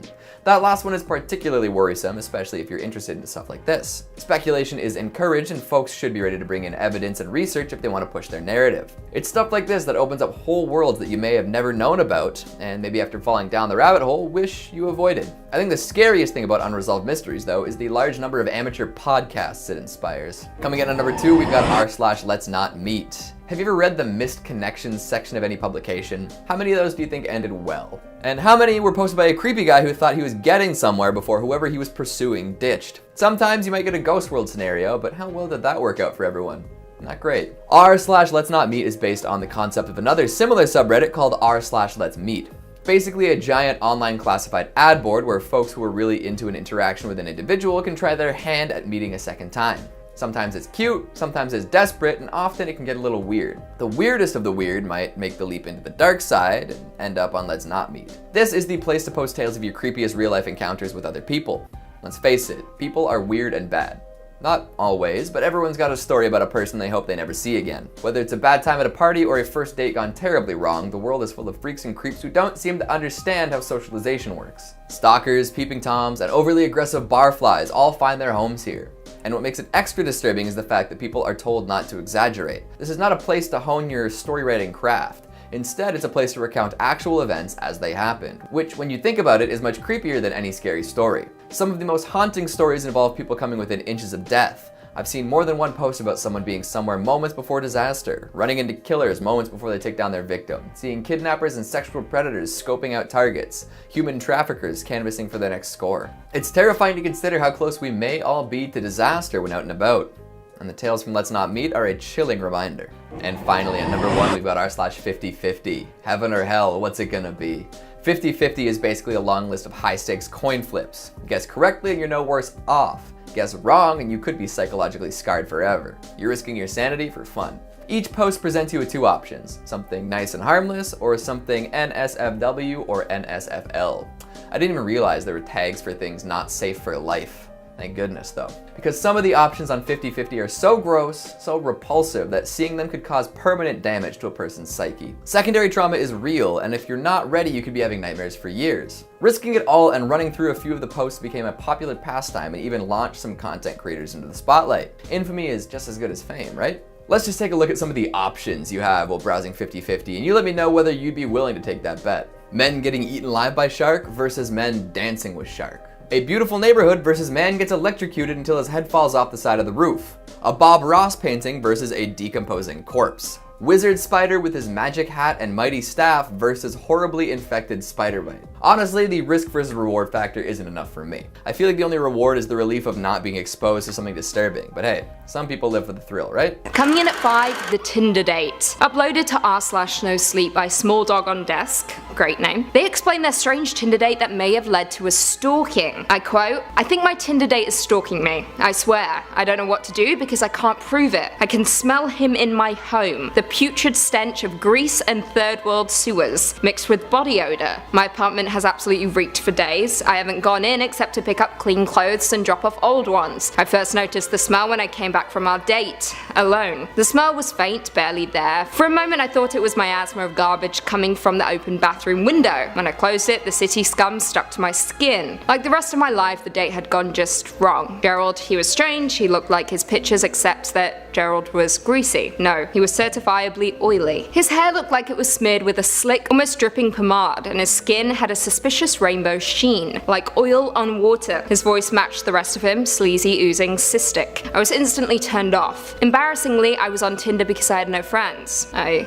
can see why, judge much. I had just moved to a middle-sized industrial city in Southeast Asia for my company's 6-month overseas industrial attachment. My colleagues were all middle-aged, and I was absolutely craving for some under 30 interaction. I swiped right on Gerald about 2 weeks ago. An empty profile but lots of pictures. He seemed normal enough, cute in the tall, lean sort of way. That said, I won't deny that the idea of having a local boy take me around made the idea of 6 months in the middle of basically an industrial nowhere somewhat palatable. When Gerald stood up, he left a slick gloss on the seat. I dropped half of my bill, mumbled something about work, and ran off into the cab that had been waiting for me. I tipped him an extra 20 to wait. I don't remember what was talked about during our date. I do remember seeing him through the window of the restaurant. His eyes were slimy, roving, watching me leave. He texted me in the cab asking for another date. I politely declined, but his replies not so congenial. The smell. It was the smell that made me decide to leave. It was still faint then, just a lingering scent, but it made me nervous, a primal uncomfortable feeling of something that was not quite right. I threw some clothes into my gym duffel, then called a cab to the closest Holiday Inn. That was about half a week ago. The texts had been coming in once every few hours. I ignored them now. Last night I went to my apartment to get more clothes. The smell soaked the front door, spilling into the corridor. I smelled it the moment my lift opened. It grew stronger as I approached the apartment. My doorknob gleamed. It was polished, rubbed raw by scrabbling hands. I didn't need to touch it to know that it would be oily, that it would be putrid. I rushed back to the safety of the hotel, the safety of other people. I sat in the lobby for hours, basking in the fading chatter of tourists, the glow of the ceiling lamps, breathing, just breathing. The desk staff looked at me oddly, but no one said anything. My legs tingled when I stood up. I was exhausted. I staggered. Lobby, lift, corridor, bedroom, bed. I was just sinking into the mattress when I noticed it. The smell of faint, rotting oil. I rubbed the fingers of my right hand together. When did they get covered in grease? Whew.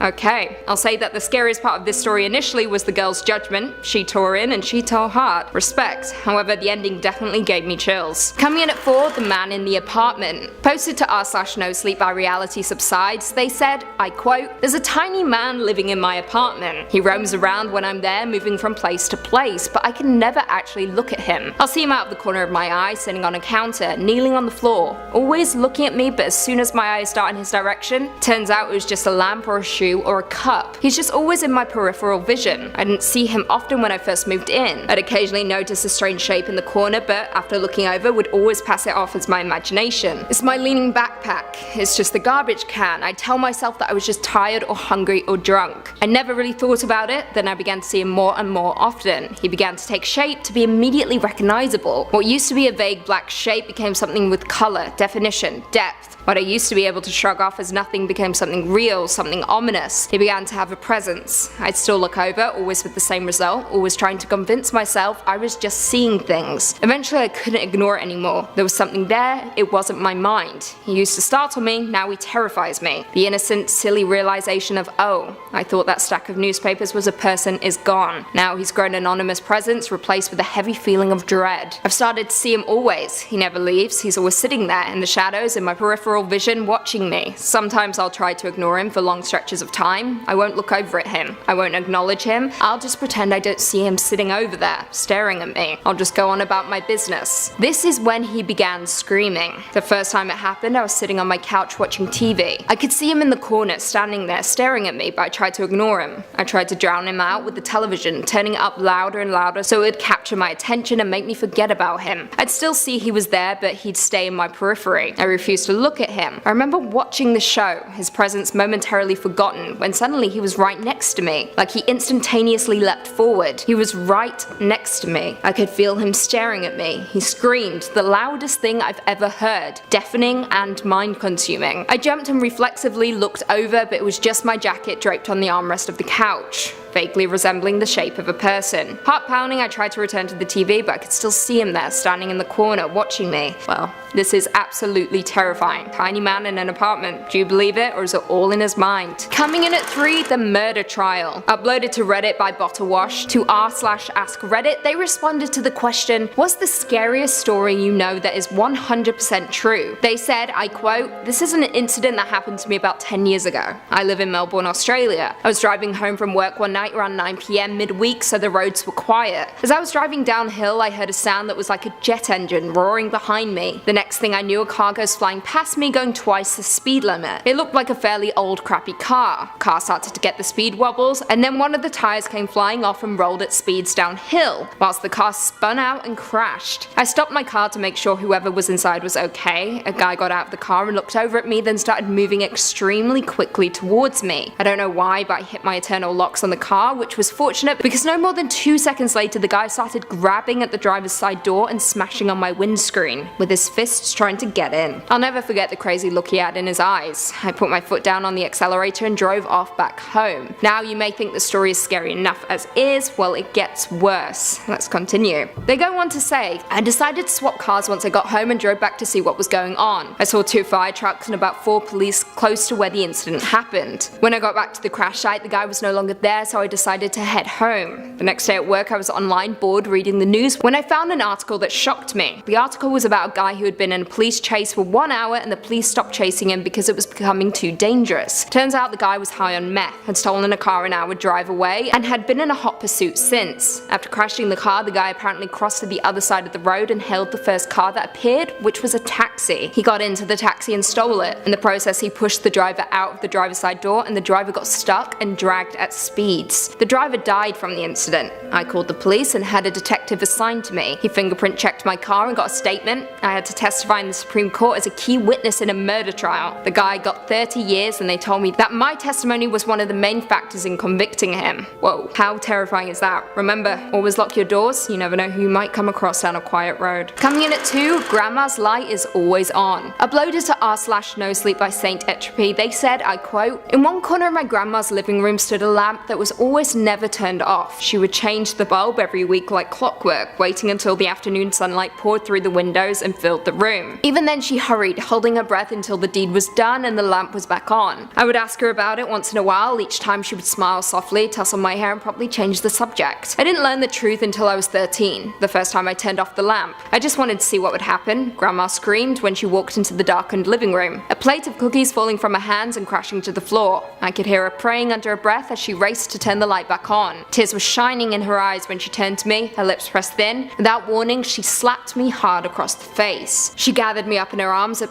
begged for forgiveness. She then finally told me about the lamp. It was a ghost light, she said. Ever since she and my grandpa had bought the house back when they first arrived in America, the spirits of the dead had plagued her. She ended up asking grandpa for help. It was he who had first lit the ghost light, and as long as that beacon burned through the darkness, she had never seen another spirit. Something woke me later that night. I lay in bed listening to the darkness until I heard scratching coming from the living room. Rats were the last thing I wanted to deal with at the moment. I rolled over with a groan, determined to ignore it until the morning. The scratching continued, constantly jerking me from the edge of sleep. I threw the blankets off and stormed out into the hall. I didn't bother turning on the lights as I made my way to the living room. I knew every inch of the house and I moved confidently through it. I was furious at having been woken and my anger was ill prepared for what I found. An elderly woman was crouched in the corner, her gaunt back to me. She was scratching at the floor where the walls met, stopping every few minutes to cock her head. I had no idea how this woman had gotten into my house, and though it was obvious she needed help, my hand shook as I reached out to gently squeeze her shoulder. I meant to ask where she lived, who her caretaker was, but the words were driven from my mind when she turned and I saw her face. Her eyes were solid black, bottomless pits that didn't reflect the moonlight. Her jaw hung impossibly open, unhinged, and the dark tunnel of her mouth spiraled down into her throat. I had a moment to realize who she was, to recognize the familiar map of wrinkles in her face, the curls of her wispy hair. Then my grandma screamed. I shrieked, stumbling backwards away from the nightmare in the corner. My arms flailed in the air, reaching for the nearest lamp, and my hands touched the ghost light. I yanked the chain, filling the room with light, and she was gone. I never turned off the ghost light after that. After letting the bulb burn out one evening, I began changing it every week just as grandma had. Eventually I got married, and luckily for me, my wife was tolerant of my strange fixation on the lamp. The light continued to burn and I lived my life happily enough. Whew,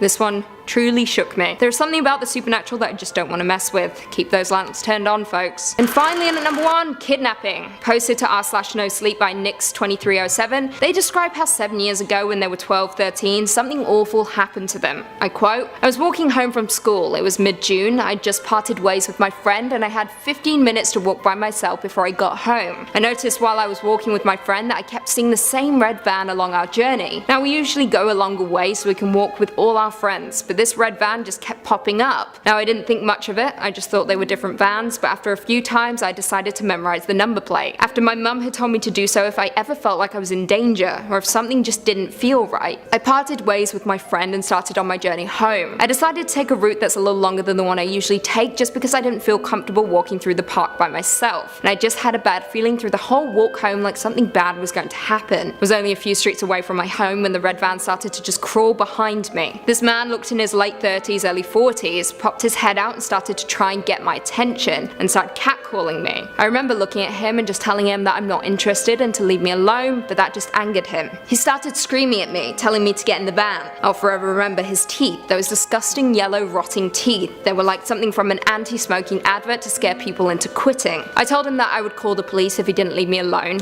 He proceeded to laugh in my face. He sped off a little forwards and parked the van, and he was waiting for me to walk past. I crossed the road and started running, trying to lose the man. Just when I thought I lost him, there he was, pulling up next to me. The sliding doors on the side of the car opened and there was another man there trying to grab me and pull me in. I screamed like there was no tomorrow. The man managed to grab my shoulder and I just bit him until I could taste blood. The man let go of me and I ran for my life. I jumped in the bush and hid. I waited until I didn't see the van for at least 30 minutes before I ran home. As soon as I got in, my parents started questioning me. I broke down crying and told them everything. They called the police and I gave them my statement, but nothing ever came of it. I refused to walk home until I turned 16. This is absolutely terrifying. There is nothing more horrible than a child getting abducted. Thank God she reacted the way she did. Stay safe out there, kids. Kicking off at number 5, the recurring dream. And this story from Reddit user Just Another Gamer is a visceral and horrifying reminder that lingering in the deep recesses of the human mind are some truly perplexing chemical reactions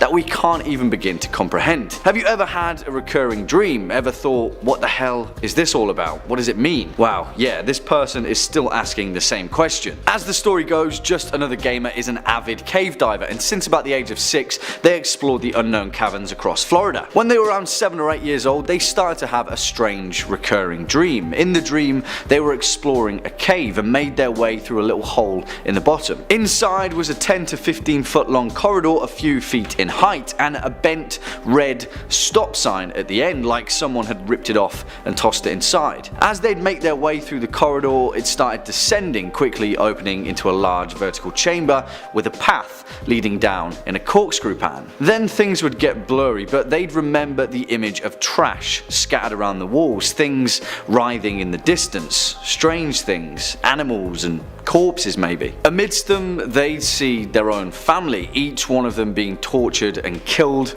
but in the dream, all they could do was scream. Our narrator had this dream for years and years, always the same thing, until 7 or 8 years later, when they were around 15, they went on a caving trip with their father, a place called Dog Drop out in the Tampa Bay area. While when they were descending on a 30-foot rappel, they felt a strange, familiar feeling. When they reached the bottom and looked up, they saw the exact same corridor from their dream. The same strange clutters of trash against the wall, the same red stop sign. Instantly, they were hit with this overwhelming sense of nausea and primal fear, and they froze. All they could do is scream to leave, and eventually their father paid attention to them and packed up their things to leave. Whatever was lurking down there, our narrator knew that it wasn't good. They'd seen it before, deep in the recesses of their own memory, and thankfully they never found out. Coming in at number 4, The Boat Mechanic. And this short and sweet story comes from Two Otters in a Coat, which is a fantastic name, may I add, telling the real life tale about a guy that they knew who made their living working as a boat mechanic. Now, random acts of violence are a different kind of fear, but this one takes it to a whole new level. As the story goes, one Saturday their friend, the boat mechanic, was working alone in their workshop, making some final repairs to a boat that had been brought in. Suddenly, out of nowhere, the mechanic wakes up and he's on the ground. Now, he knew that there was water beneath him just before he's working on a boat, so he assumed that he'd been electrocuted and the shock had knocked him away unconsciously. The strangest part is that he could vaguely sense someone behind him, so he started yelling for help, letting them know that he'd been electrocuted. Whoever was behind him turned and left without a word. He keeps screaming for help until eventually a neighbouring business heard his pleas and came to his aid. Later on though, once he'd been seen by the nearby hospital, he discovered from the police that he wasn't electrocuted at all. According to the police, someone had entered his workshop while he was working and hit him on the back of the head with a mallet from his own toolbox. And nothing was stolen from the shop. Now, this person was never caught and CCTV wasn't clear enough to identify the perp, but as it seems they were walking by and spontaneously decided to knock him out, potentially with the intention of killing him, for seemingly no reason whatsoever. Now that's terrifying. Next up at number 3, The Closet. This story comes from Tighty Whitey's 37, which is as the story goes, back in 2002 they were living in an old apartment that had been built back in the year 1900, making it just over 100 years old when they moved in. Now, everything in the apartment was great apart from one thing: the bedroom, and in particular the closet in the bedroom, which gave them the unnerving feeling that someone or something was watching them when it was left ajar. So much so that when this particular Reddit user was sleeping, they'd often hear strange gasping noises, and it would seem that they were coming from within the closet. They'd check, nothing there. But for that reason, the closet would always stay closed. A month or so of them staying in the apartment, there was a loud bang on the closet door one night, and our narrator was woken from their sleep. It was pitch black, yet they sensed something that emerged from the closet, standing over them, a pressure holding them down in their bed. And yeah, you could explain this away with sleep paralysis, but the end of this story may just make you think twice. Throughout their stay at the apartment, the encroaching sense of dread from the closet had never quite left, and even their friends would comment on the strange feeling that they felt when in the vicinity of the closet. It got so bad that eventually they had the chance to move to another unit, so they jumped at the opportunity, packed their stuff up, and got the hell out of there. Well, a few years later, the owners were renovating the building when our narrator was walking past the doorway of their old apartment. Curiously, they caught the building manager who was painting in the bedroom and began talking about the strange feeling that they felt whilst living there. Without thinking twice, the building owner explained that the former tenant of the apartment had committed suicide. They'd hanged themselves in the closet. And not only that, but the original designer of the building, who had also stayed in the same apartment, had also committed suicide. They'd hanged themselves in the exact same closet. Swinging in at number 2, the baby upstairs. And this story comes from Reddit user UrgeHouse666, spooky name bud, who explains an incredibly strange moment during their teenage years. As the tale goes, when they were in high school, their uncle would throw them a couple of bucks every now and then to babysit his kids with their aunt. But they lived in a beautiful old 2-story house by the water in a nice area, and the 2 children were around 3 and 6. One day, our narrator was sitting in the den scrolling through their phone when they started to hear a baby crying. Of course, it must be the 3-year-old distressed upstairs, so doing their babysitting duty, they headed to check on them. They called out a couple of times while heading upstairs, to no response. They called for their aunt to see if she was dealing with it. No response again. When they turned to start walking up the stairs, they caught a glimpse outside in the yard. It was their aunt with her 2 children laughing and playing on the grass. They heard the babies cry again, the noise coming from upstairs, and all of the hairs on our narrator's body stood on end, a chill running down their spine. Quietly, they turned around, walked down the stairs, got in their car and drove away. The baby was still crying when they closed the door behind them. A few years later, our narrator was drunk at a family party, and they mustered the courage to tell their uncle the story. He said that him and his wife used to hear the baby too, crying when no one else was around. According to him, the previous owners had a small child that had died of cot death in the same room that the cries were coming from. Spooky stuff. And finally, coming in at our number 1 spot, the attic. And again, another tale of spooky kids in upstairs locations. Sorry, I hope that wasn't a spoiler. This story comes from Reddit user Ghouls, who tells the tale of the time that they'd moved into their new childhood home. You see, their family had managed to snag a deal because previously the house was used as a model home to show off the housing design of the surrounding area. Upstairs, it had this loft area that had 2 stairwells that attached to it on either end, one in the front and one in the back. You could pretty much hear everything from up there as it was so open. Anyway, one day our narrator and their 2 friends, a guy and a girl, were hanging out in the loft. It was high school, so teenagers being teenagers, the pair were pretty handsy. They were watching TV all snuggled together on the sofa when our narrator got up to take a leak. When they got back, the 2 of them were on completely different ends of the couch, their faces drained of all colour. Our narrator asked them what was up, and the guy said, "Your little sister is home." Instantly, our narrator's face went white as a sheet. "What's wrong?" the girl asked. You see, our narrator didn't have a little sister, and he asked them what made them think he did. They replied that they'd heard her and then they'd seen her, but for all they knew, no one was in the house. To this day, our narrator's 2 best friends swear that they heard a little girl laugh and run up the stairs, hitting her hand on each step like she was running up on all 4s, like kids do. As it turned out, before it was a model home, a family had lived there, and their young daughter had been playing upstairs in the loft. She'd climbed a railing, slipped and fell to her death, and no one thought to mention that fact when they were flipping the house. No wonder they got such a good deal. Coming in at number 5 today is going to be Fire in the Sky, a 1993 horror biopic. There's not many horror biopics out there. Based around the wild alien abduction of Travis Walton in the late 70s. If you're a Top 5 Scary super fan, and I hope you are, you might recognize that I've talked about Travis Walton a few times on the channel, mostly because it's one of the most infamous and well-documented stories about alien abduction, and very directly inspired a movie. In 1975, Travis Walton was working as a logger on an otherwise unmemorable day with 6 other loggers driving around in the forest when they all saw something incredibly bright shining at them through the treetops. One of the men claimed that it looked like a flattened disc a flying saucer of sorts. And Walton stepped out of the bed of the truck to investigate and was struck by some invisible force that knocked him backwards, which caused the rest of the crew to drive off in a flurry.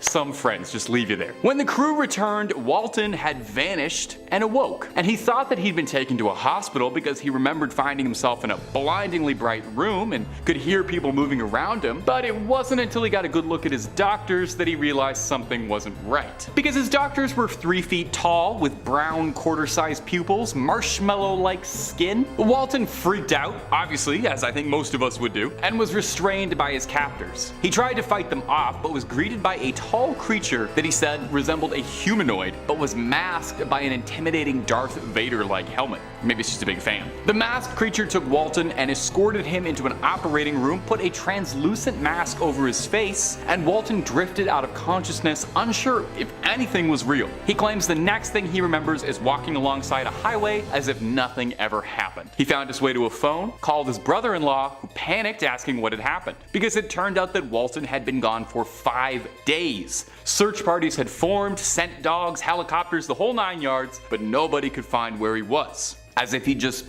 blinked out of existence. And then blinked right back. Travis swore what happened to him was a real abduction and has gone on the record many times, maintained his story since that fateful week in 1975 that he was telling the truth. And if you're listening to all that and you think that story sounds really interesting and they should make a movie about it, well, do I have a movie for you. It's called Fire in the Sky. It was in 1993. I haven't seen it, otherwise I'd give you more trivia, but I bet it's pretty good. And if you're looking for more trivia about horror movies that I have seen, well, you can watch the rest of this video, but you can also click through on Top 5 Scary, where we've got loads and loads of horror movie content and pretty much just anything scary you can think of. We got videos on aliens, ghouls, goblins, Frankensteins, true crimes, all of it. Hit subscribe, make sure you hit that little bell as well, but do that at the end of this video because I got 4 more movies coming up for you. Number 4, The Hills Have Eyes. Wes Craven is a master of horror and frequently was inspired by headlines, stories, and the world around him for his terrifying horror movies. Don't be too surprised if this isn't the only mention of Wes Craven on this list. Spoiler alert, it's not. Now, one of Craven's most iconic movies is the original Hills Have Eyes, a terrifying 1977 film about a family that becomes stranded in the Nevada desert and are savagely attacked by a group of brutal raiders who've got a real taste for human flesh. Now, the film was intended to be a commentary on how even in civilized parts of the world, humans can degenerate to unfathomable violence and cruelty, and was largely inspired by a folk tale of a clan of Scottish people-eaters led by one Sawney Bean. The Bean clan lived up in Scotland sometime between the 1500s and the 1600s, and the family is thought to have killed hundreds of people in their time to cook and eat them.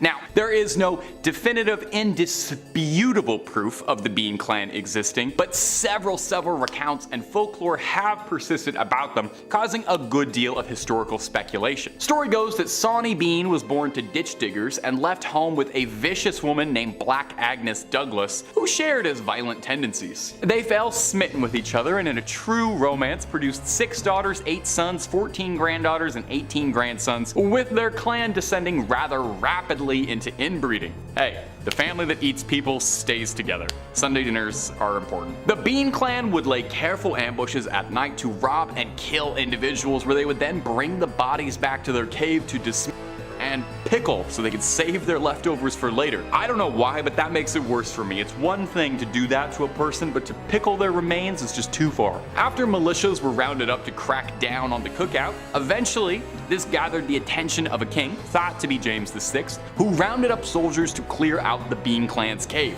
Now, tales differ slightly here, but it's thought that when they were found, the Bean clan was summarily executed without trial, thinking they weren't fit to stand one. It's really not much of a leap to see how a clan of outcast, isolated, inbred peasants capturing, killing, and eating people inspired the horrific family in The Hills Have Eyes. Now, I feel like I gotta take a shower or something. After talking about a disgusting family of inbred hillbillies eating human flesh, I feel like we should talk about, I don't know, maybe a slightly more upbeat horror movie, if there is one. Number 3, The Texas Chainsaw Massacre. I didn't format this list very well because this is also a movie about a clan of inbred hillbilly killer people eaters. Wow, that rolls off the tongue. The original Texas Chainsaw is one of my favorite horror movies of all time. You can see I'm getting a little bit too excited talking about it. There's a little bounce in my step when I talk about Leatherface. It's gut-wrenchingly horrifying in a way that the sequels were just never able to capture. And despite its larger-than-life, terrifying premise, the movie is very grounded and directed in such a grisly style that it seems more like evidence than a movie. It seems like something truly happened to a bunch of hapless tourists. While the whole Sawyer clan are vile, it's Leatherface that dominates your attention, the wretched butcher of the family, clad in human skin, wielding a chainsaw behind dead, broken eyes, a scared, mentally feeble man doing what his parents want. Leatherface is one of the most terrifying horror movie icons ever, and he was based on a real man. Leatherface is inspired by the real-life butcher of Plainsville, Ed Gein, who is an infamous criminal who lived in Wisconsin on an isolated farmstead with his domineering mother. After his mother passed, Gein's mental state deteriorated very poorly, and he began robbing graves to satisfy his desires. Now, Gein wasn't just a grave robber, he was a killer too. Let's get that out of the way. He targeted women and he would use their remains to create horrific keepsakes. Gloves, masks, lampshades, clothing, all the things Leatherface and the Sawyer family decorate their home with, you could find in Ed Gein's home. You can find pictures of these things, but I think I'm gonna give the editors a break. Throw a picture of a kitten or something up here, and if you're curious about it, you can search it on your own time. There are pictures out there. Perhaps most disgusting was his intent to create a woman's suit that he could climb inside of to wear another person's skin. And if that sounds familiar, it's not just Leatherface that Gein inspired. His horrific MO inspired Buffalo Bill from Silence of the Lambs and Norman Bates from Psycho, especially that relationship with a domineering mother. Authorities would discover Gein in 1957 and were shocked by the contents of his house. He was arrested and would spend the rest of his life in mental asylums and died in obscurity, but the legacy he left will shock people for decades after his passing. Number 2, Scream. Oh, if I had to pick like a favorite of all time horror movie, there's a good chance it'd be Scream. I know I literally just said it was Texas Chainsaw. Scream's awesome. It's a fun, clever subversion and satire of tired horror movie tropes. A horror movie in which the characters know they're in a horror movie, and it's just a great slasher with an instantly iconic bad guy. Ghostface was an overnight icon as one of the coolest horror villains. He looks great on a t-shirt. Now, the Woodsboro Killer wasn't just inspired by his love of Michael Myers and Jason Voorhees, but by the real-life serial killer Danny Rawlings, known by his gruesome sobriquet, the Gainesville Ripper. Rowling was a delinquent living in Gainesville who had trouble keeping a job and had been arrested several times for robberies and once for stalking and peeping. Naughty naughty. In 1990, Rowling began a string of violent killings, exclusively against petite Caucasian college-aged brunettes. He would break into their homes, kill them, and defile their bodies. He would pose his victims in tableau and these like disgusting scenes in the hopes that the police would be shocked by what he had left for them. Most horrifyingly though, all of this happened in the span of a few days, shocking the college town. It wasn't until later when a killing in a different town of Shreveport gave authorities enough information to put together key details and evidence connecting Rowling to both crimes and apprehend him. He was arrested and put to death. On trial, he said his goal was superstardom and he wanted to be a celebrity like Ted Bundy. Screenwriter for Scream, Kevin Williamson, said that while hearing the news about the Gainesville Ripper, he looked around his house and noticed a window open in his home that he couldn't remember leaving open, instantly terrifying him and causing his imagination to run wild, thinking about a killer prowling around town on young college women, seeking attention, treating it like a game. Now, while Ghostface might be kind of a fun horror movie icon, the real criminal behind him is downright horrifying. Coming in at the #1 spot today is going to be Borderland, which is a kind of unknown horror movie from 2007. You might not have heard of it. I'll throw the IMDb synopsis right here real quick. On a trip to a Mexican border town, 3 college friends stumble upon a human sacrifice cult. That's a classic premise for a horror movie, right? Sounds really scary. Tourists on vacation. Well, you already knew it because of the context of this video. It was pulled from the headlines, based on a horrific string of killings and ritualistic human sacrifice perpetrated by a satanic cult. The film is inspired and based around Adolfo Jesus Constanza, a Cuban-American criminal who was involved in the trade and led a cult in the 1980s. He was born in 1962 and operated primarily in Mexico and claimed he was a practicer of black magic. Constanzo's cult, the Narco-Satanists, engaged in all manner of horrific criminal activity, obviously including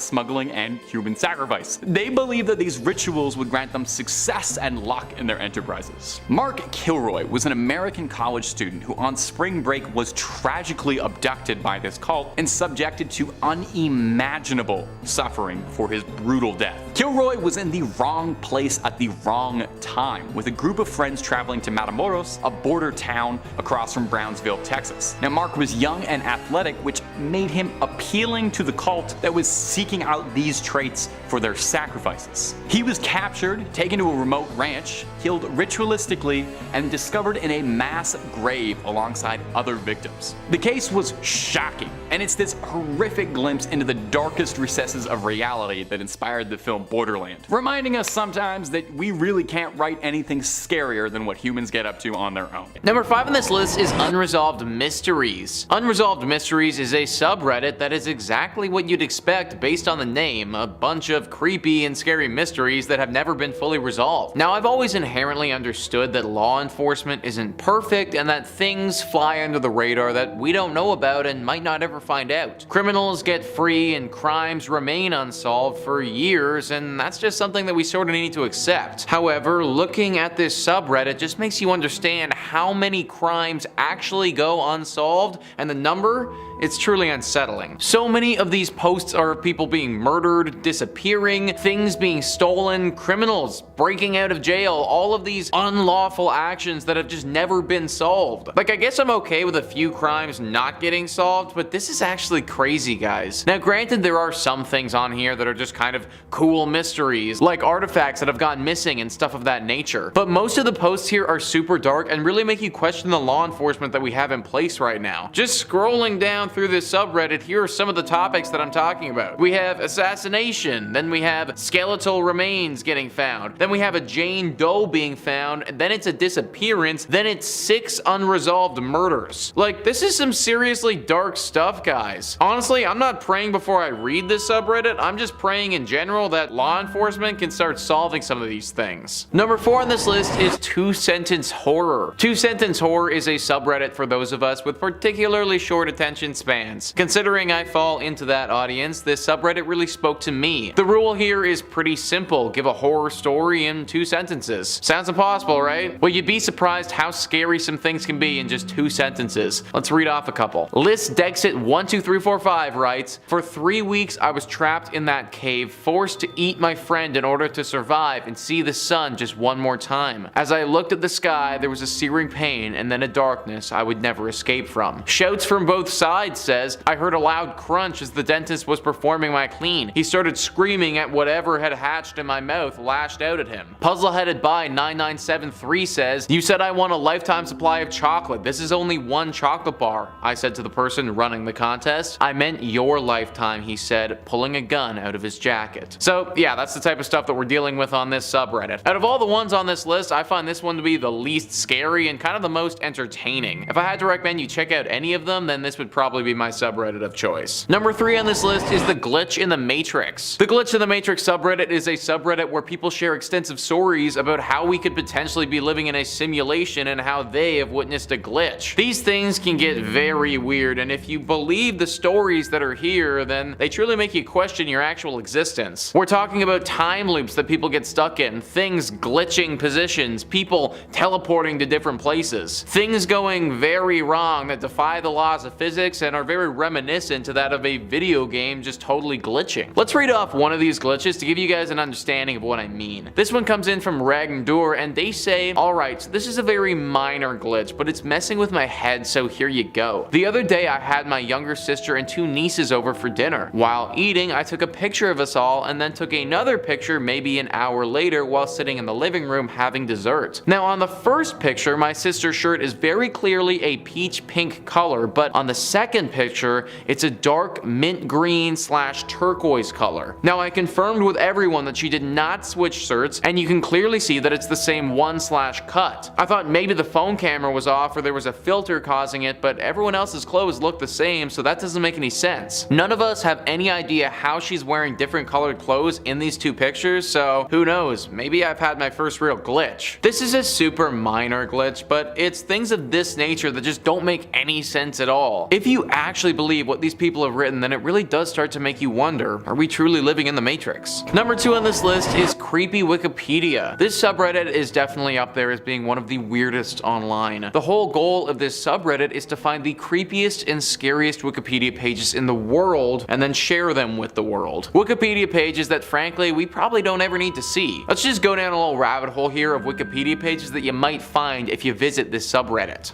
Well, let's see. One of the first thing that pops up is this horrifying Tenor Life airport disaster where we learn about how 583 people died in a plane accident where 2 747s crashed into each other in Spain. Or we can learn about how an innocent man, Timothy Evans, was hung after the British police in 1950 completely botched an investigation and convicted the wrong guy. Then literally years later found out that they messed it all up and got the real serial killer. Or if I'm feeling super dark, guys, then maybe I'm interested in this Reddit title, which reads, "The Shijeon family was a gang composed of South Korean working class people who literally ate the rich. Their hatred for the rich was so extreme that they would kidnap, assault, and cannibalize them. One of them told reporters that their only regret was not killing more rich people." So yeah, this subreddit is pretty dark. The scariest part about all of this is that these are real events. Wikipedia can't always be trusted for all of the details, but for the most part they're pretty accurate, and the 3 events that I brought up are all real things that did happen at one point or another. This subreddit is basically one of the darkest and scariest places to learn on the internet. If you just want to learn about death, hatred, and atrocities, then this subreddit is for you. Frankly, I'm not that way inclined, and as much as I don't want to be ignorant to what's happening in the planet or what has happened in the past, I'm also not trying to surround my brain with that much darkness and violence. Number 1 on this list is No Sleep. No Sleep is the subreddit everybody thinks about when we're talking about creepy experiences on Reddit, and for good reason. This subreddit is filled with extensive tales of paranormal and creepy experiences people have had. Now I should note that most of the stuff posted on here is fiction, but every now and again you run into what someone claims to be true. Even these fictional stories are super scary though. These tales are typically very long, and therefore I won't be able to read out an entire post during this tiny little entry. However, I will read off the first section of this one story by Feathers and Fire. They write,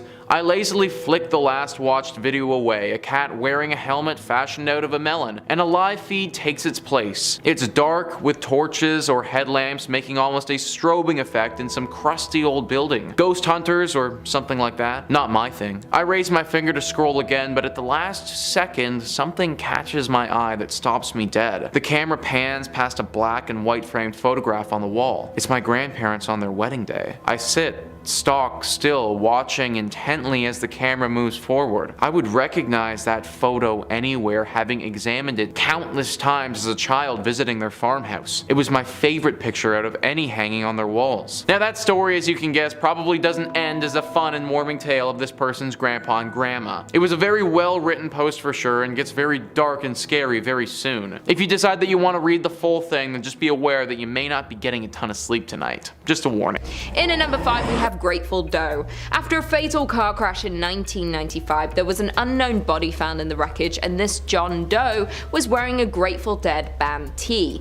People eventually forgot about the case and was deemed unsolvable. The Grateful Doe was an American man who was hitchhiking when he was picked up by 21-year-old Michael Hager, but unfortunately Hager had crashed his van into a tree, and the 2 men were killed in the accident on June 26, 1995 in Greensville County, Virginia. The unidentified hitchhiker was an American man estimated to be between the ages of 15 to 21 years old. He had brown eyes with long curly brown or dark blonde hair that had been dyed red. There was a star tattoo identified on his upper left arm, and he was found wearing a Grateful Dead t-shirt on as well. Investigators had found Grateful Dead tickets in the young man's pocket dating June 24th and 25th.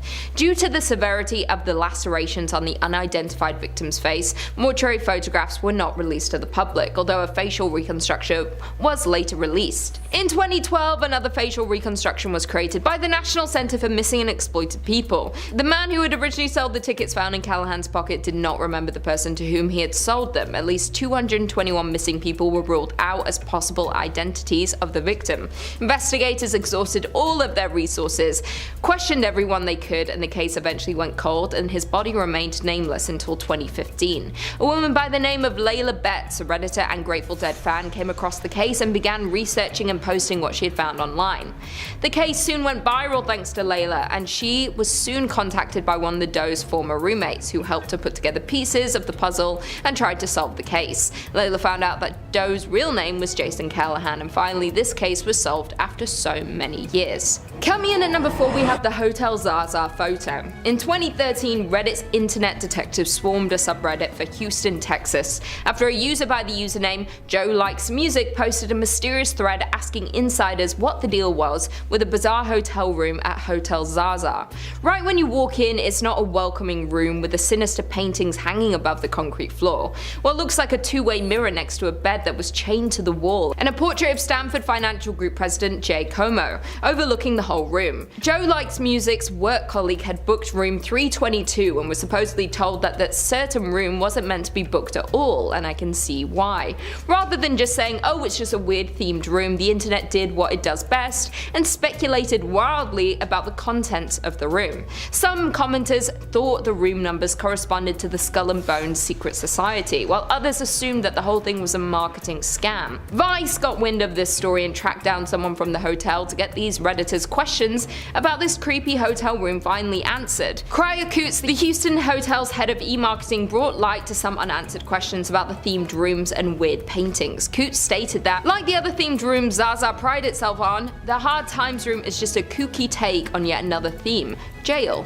Coots also said the Zaza collection started in Dallas, where our first property was built 10 years ago. Our owners and president were really the visionaries and pioneers behind concept suites, so when the Hotel Zaza Houston opened a few years later, they continued with the same conceptual design. Vice had brought up the theories about the odd 322 room, and Coots states the building was built almost 100 years ago, so when Zaza came in they wanted to use the existing structure. They didn't want to manipulate anything for design purposes. As a result, there are a couple of rooms throughout the property that are more compact. For 322, the idea was just to take a fun, unique spin on a jailhouse experience. So it has an exposed brick wall and a bed hanging from the wall with chains. It's just a fun way to decorate a small space. So there you have it, another mystery solved by Reddit users and internet sleuths. In at number 3, we have 11BX1371.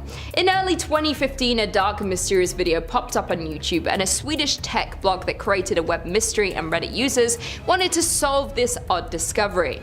This video was in black and white and 2 minutes in length. It depicts a person wearing what appears to be a plague doctor costume, walking and standing around an abandoned building with a forest visible through the former windows opening in the wall behind it. This creepy video was also accompanied by a soundtrack of loud buzzing noise, and the masked figure holds up a hand with an irregularly blinking light. The film did not have any credits or any claims to ownership, and also contained many commonly used ciphers and encryption messages found hidden in the video and its sound spectrogram, as well as images of tortured and mutilated people. This creepy video soon went viral, and Reddit users started to try and figure out more about this mysterious video. Most of the messages were decoded by participants in an ongoing Reddit thread, and the images sourced to notable murder investigations such as the Boston Strangler. These videos have been interpreted as implying a threat of bioterrorism against the United States, although it has also been speculated that the video is in reality a prank, a viral marketing stunt for an upcoming film or video game, or even a student film. Many were trying to find the origin and creator of this odd film, and it was found that John Erik Kreibleichler, the founding editor of the Swedish tech blog Gadget ZZ, received a DVD in the mail of this mysterious video on it, and when he couldn't decode the video, he posted it in his blog. John Erik wasn't the first to make this video public. Internet sleuths soon found a user account identified as AETBK, who had posted it to YouTube. The account only posts on the site. When this video gained traction, this AETBK was identified as Daniel from Spain, and he claims that he was sent this video from a woman he didn't know who told him that she had found it on a park bench. Another earlier version of the video was found posted on the paranormal website 4chan. 3 months after it was released and the most of the hype died down, a guy named Parker Warner Wright spoke to the Daily Dot claiming how he was the guy who created the video. The Daily Dot published an interview with Wright. He told reporter Mike Weiner that he was a US citizen who lives in Poland, and that the videos were meant as an art project. After finishing the video in May 2015, he had left 3 copies, 2 on discs in a subway and park in Poland, and the last one posted to 4chan. Without these curious Reddit users, this mystery may have stayed unsolved, and the true origin of the video would never have been known. In at number 2, we have WebDriver Torso. In 2014, online sleuths noticed that a YouTube account called WebDriver Torso was uploading with insane regularity, yet none of the videos seemed to make sense. The videos were varied in lengths and consisted with a lot of beeping. Theories about the channel's purpose varied wildly, with some even speculating that it was a government sending encrypted messages for the sake of espionage. However, a now deleted Reddit account had gotten to the bottom of the mystery, linking the channel to YouTube's parent company Google.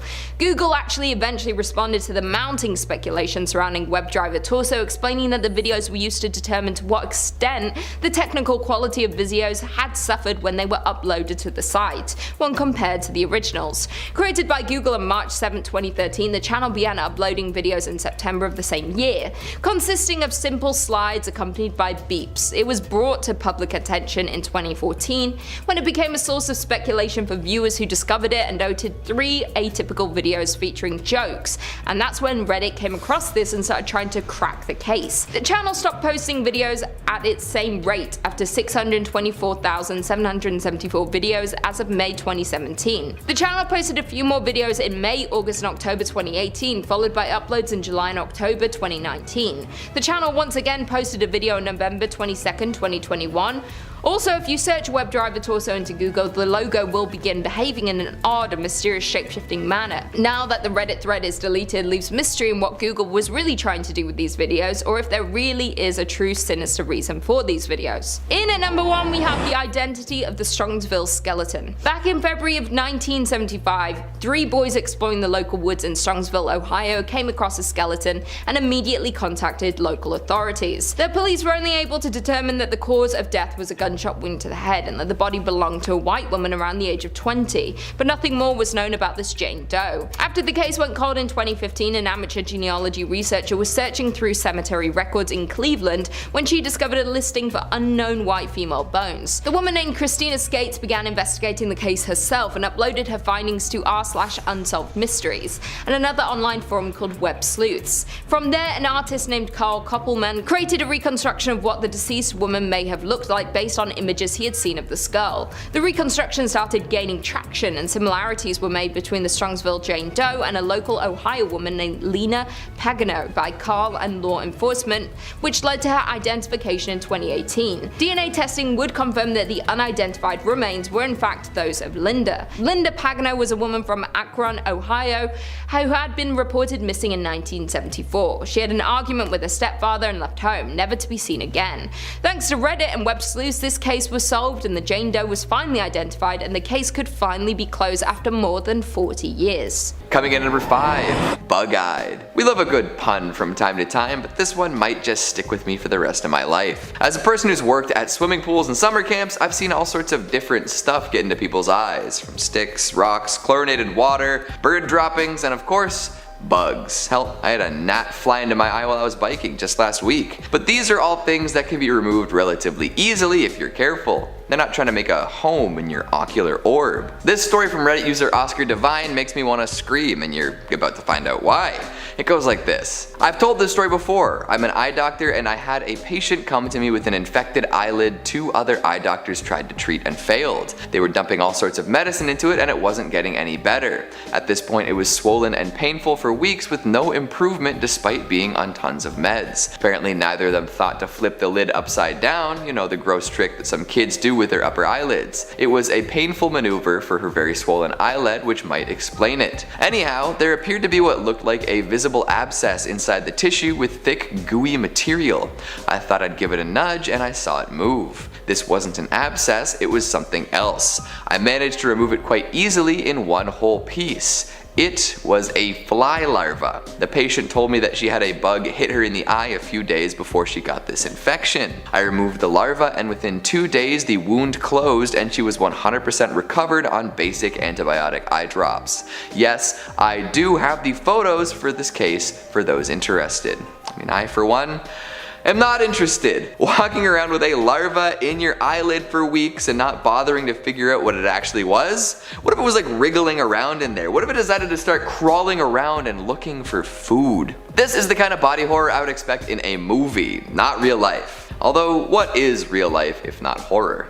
Let's keep moving. Coming in at number 4, we've got some unwelcome tenants. This is a personal fear of mine played out right before someone's very eyes. The idea of a silent, sneaky, and altogether uninvited individual deciding that the nooks and crannies of my home are free real estate just drives me nuts. And the worst bit is you're living in blissful ignorance of this until something finally sticks out and other patterns reveal themselves. Those bumps in the night? That wasn't the house settling or whatever other explanation your grandmother might have given you. That was a squatter moving around in the dark. All that food seemingly going missing. It sure wasn't partially forgotten midnight snacks or your friends being greedy, if you know what I'm saying. Those times the motion sensing lights went off in the middle of the night. Not mice, raccoons, or squirrels. Boy, oh boy. User IEAMS85 told their tale in a thread about this particular occurrence. For about a year I lived in a house with 4 housemates. We had a pretty big backyard with a garage and a tool shed that we never used, ever. We also had motion detector lights. 2 of my housemates were very superstitious and believed in ghosts and spirits and such. They also liked to get high on different substances. The lights in our backyard would go off randomly. I assumed it was animals, my housemates were sure it was a ghost. One of them told us she'd seen a man ghost looking through our window when she was high on shrooms. They thought it was scary, I thought nothing of it because, well, yeah. A few nights later, drunk me thought I saw a man through the mesh door to the backyard. I just thought my mind was playing tricks on me because my housemates kept talking about the ghost. Eventually I moved out to go back to my home country, and about 6 months after that I FaceTimed with one of the housemates. Turns out we hadn't seen a ghost. A homeless man had been living in our tool shed for God knows how long. Gave me the creeps for sure. All this happening pre-pandemic is horrific, right? But imagine it happening now. You're always home, and they have smaller windows to get out of their hiding spot. What if somebody died while in your home because they couldn't get enough food or couldn't get outside and you didn't even know until you smelled something funny? That's not an experience I ever want to have. Coming in at number 3, we've got pus brain. Not 2 words you really want to see together, right? Well, just listen to this story from user Slappy McSlappenstein. It speaks for itself. When I worked in healthcare, I had a patient who got a sinus infection. He stopped taking his antibiotics after a few days because he felt better. His sinus infection came back with a vengeance. When he got to the emergency department, he was presenting with stroke symptoms. The infection had spread to his cranial cavity. There was so much pus that it was twisting his brain. No one thought he would survive the surgery. The family was advised to expect the worst, but amazingly he actually survived. He ended up needing 3 more surgeries to wash out and spent almost 2 months in the hospital. So take your full dose of antibiotics, people. How are we feeling about this one? A little headache? Checking in on your sinus health? Because that is absolutely bonkers. This dude essentially had to have a brain enema because of the filth built up in his dome. That stuff comes back with a vengeance, like he said, if you're not careful. So listen to your local healthcare worker and finish your antibiotics regimen. Coming in at number 2, we've got the suffocation station. In a lot of creepypasta stories, folks who are left near some dangerous chemical or enclosed space often go mad. You know, self-mutilation, murder, hideous mutations, the works. In this story though, the folks put in an unsafe situation don't end up doing a whole lot of that. They just die, and they die quick. We live in a cruel world, and if the folks running companies aren't careful or tend to cut corners, a lot of bad stuff can happen. Take it from Reddit user Animator Spaminator. I heard this from my grandpa. He used to work in the oil/gas industry. His father actually owned the company. Anyways, they had these huge tanks full of some deadly gas that's heavier than oxygen. Some guy went down to measure the size of the tank, suffocated, and died. Another guy found him at the bottom, wanted to help him, and he went down after him, suffocated, died after falling off the ladder down. Third guy does the same. Eventually, my grandpa finds 3 dead bodies at the bottom of a large tank, all having suffocated on this toxic gas. They have vents in these tanks now, which is good. Yeah, the poor grandpa. Imagine strolling into work and discovering not 1, not 2, but 3 dead bodies. All because of an invisible assailant that robbed the oxygen from their lungs. And finally at number 1, we've got the Outback Backpack Killer. If I was ever to visit Australia, I would be on the lookout for killer animals, bugs, and temperatures. In fact, killer people probably wouldn't even cross my mind. However, as this story shows us, murderous lunatics can be anywhere at any time. User Passometer has this story to tell. I met a guy who had been traveling Australia with a couple friends, hitchhiking around as many of us have done. One of his friends told him that they were near his distant uncle's house, whom he'd never met before. He got a phone number from a family member, and as they had hoped, the uncle offered them a place to stay. He picked them up in town and drove them out to his rural property way out in the bush. They said he seemed like a pretty normal guy, friendly and cheery. When it was time to set up a place to sleep, the uncle took them to a closet that was totally full of sleeping bags and bedrolls. They didn't think much of it at the time and all grabbed a kit and set up on the living room floor. They stayed a couple days and nothing out of the ordinary happened, but afterwards the uncle drove them to the bus station and they continued on their way. About a year later, the man was arrested and charged with several counts of murder. He was the man who was picking up young hitchhiking backpackers and slaughtering them. The guy who told me this story was 100% certain he had slept in the sleeping bag of one of his victims. And now this guy has to walk around for the rest of his life with the knowledge that he slept in a death sleeping bag. Definitely the kind of story that ends up as the central focus of a true crime podcast. So the world doesn't look so sunshiny now, does it? After spending about a year or so indoors, far away from other people, some folks might just opt not to return to the planet at large. And after hearing these stories, I don't really blame them. Number 5 on this list is El Chupacabra.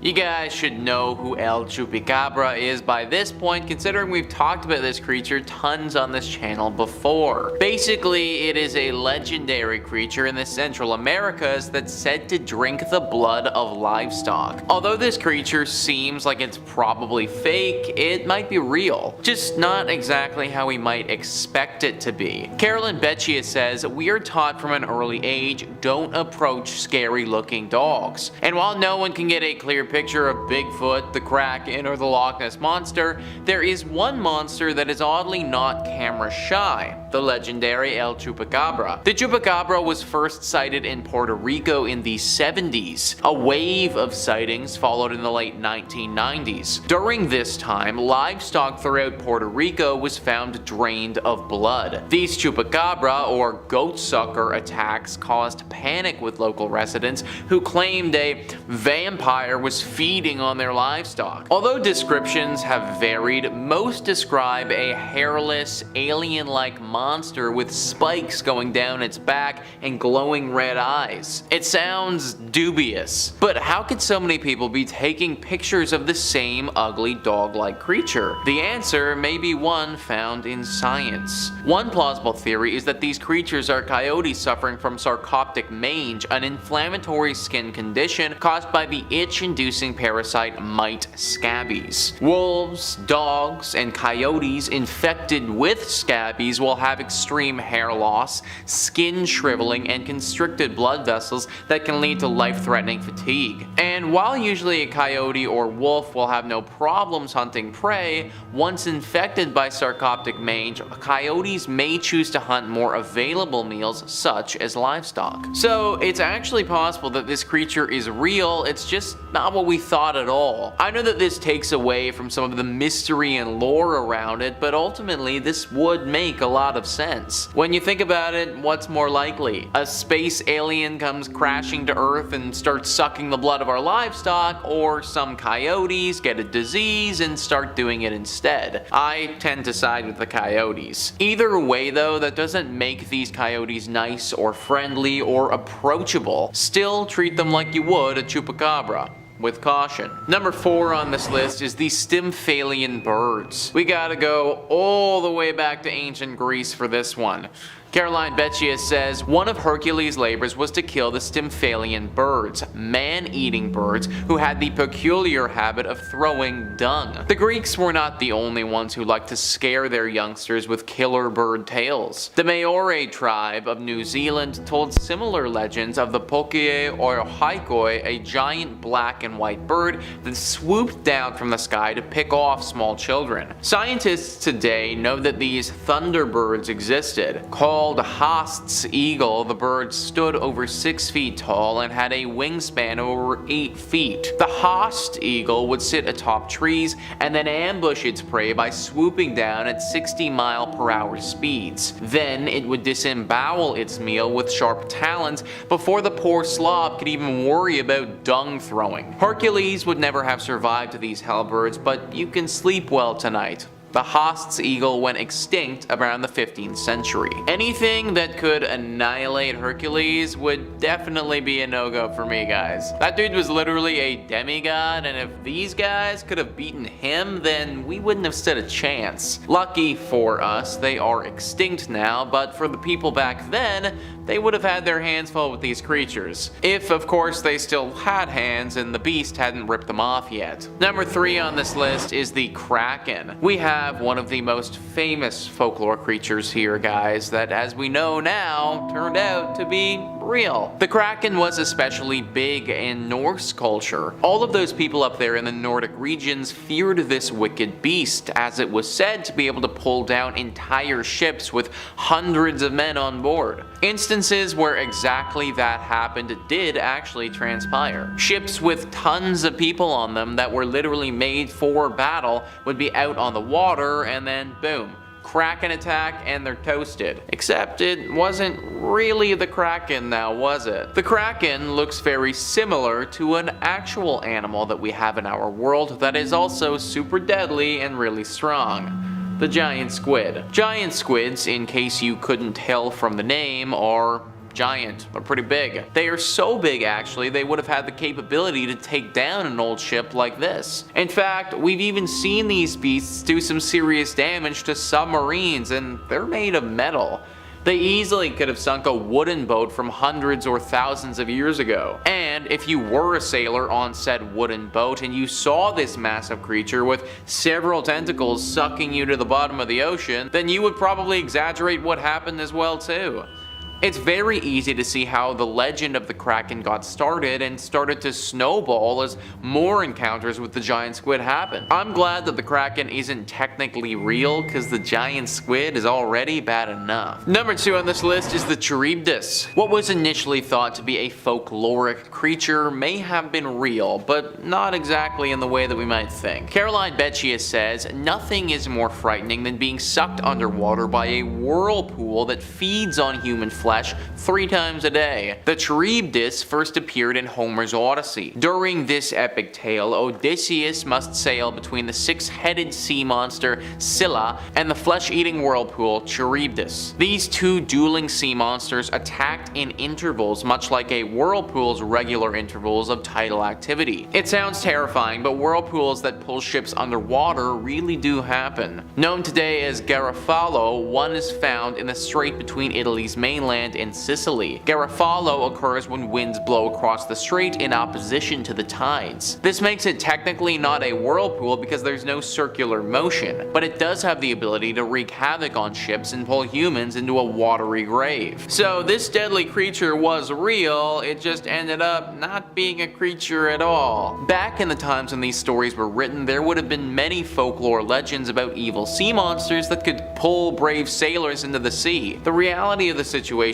is, though, that the ships we had back then kinda sucked, and it was a lot easier for the weather and other conditions to sink the ships. That's why there were so many legends of monsters coming from the ocean for so long. Finally, number 1 on this list is the incubus demon. This demon is an evil demon who is thought to sneak into your home and have sexual relations with you as you're sleeping. This creature is real in a sense. It just so happens that it's actually in our minds. During the witch hunt craze of the 16th and 17th century, people had some really messed up ideas on how human reproduction occurred. One way was for a demon to steal a man's seed and impregnate a helpless woman during her sleep. The monster that stole the precious sperm was called a succubus, and the monster that implanted the sperm was called an incubus. The incubus would sit on top of your chest while you slept, making it impossible for you to move if you woke. Sort of like being assaulted by a possessed sexomniac. But before you condemn medieval people as crazed horn dogs trying to attack innocent women, there is a scientific basis for believing in such monsters. The condition is called sleep paralysis. During sleep paralysis, you are fully awake but cannot move or cry for help. It feels like you've had a stroke, but although it's terrifying, sleep paralysis is harmless. Most sleep experts attribute it to being caught between REM, rapid eye movement, and NREM,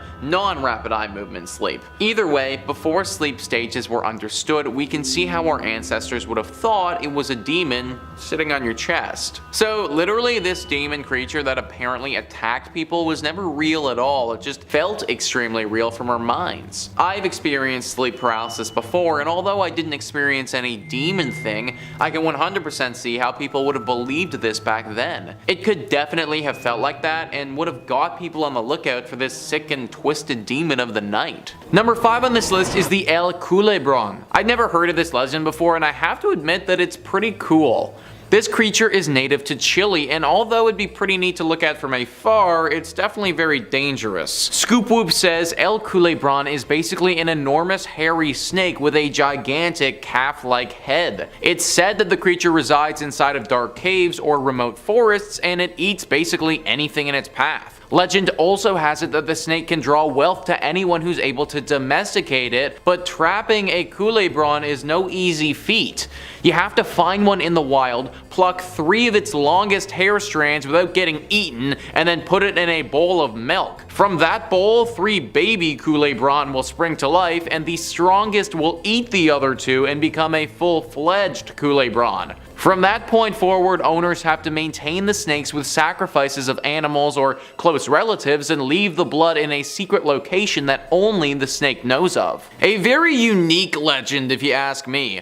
A very deadly, giant snake creature that has the ability to bring you great wealth, but only if you can breed one and domesticate it. The story that I read off doesn't go into deep detail on how they actually bring you wealth, which would definitely be of interest to me. Maybe they're kind of like truffle-sniffing pigs, except instead of truffles, they can smell gold or rare gems or something like that. Probably the reason that we don't know for sure how they bring us wealth is because so few have actually been able to be domesticated. First off, finding one of these creatures would be very hard, because it means you'd need to trek through the jungles and mountains of Chile. Then, after finding one of the rarest creatures in the world, you also need to fight one of the most deadly creatures in the world and pluck 3 hair strands off of it. Then you need to fully domesticate another one of these beasts in your home after you grow it from a bowl of milk. There is a lot of room for error here, guys, and I doubt that many people have been able to complete all of the steps. Keep an eye out though for the El Culebron if you find yourself in Chile.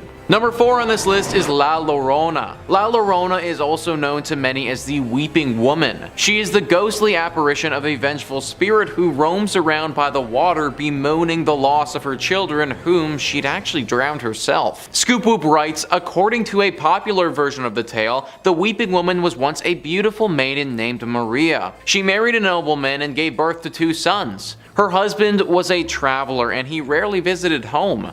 During their time apart, his feelings for her began to dull, but her husband still loved his sons and gave them all the attention that he left his wife bereft of. Once when he was in town, she caught him with a younger woman. Enraged, she took her sons to Santa Fe River and drowned them. She also was found dead on the riverbank a few days later, the cause of which remained unknown. It's said that when she reached heaven, she was denied entry until she found the souls of her sons. Thus, she wanders the earth looking to reclaim their souls.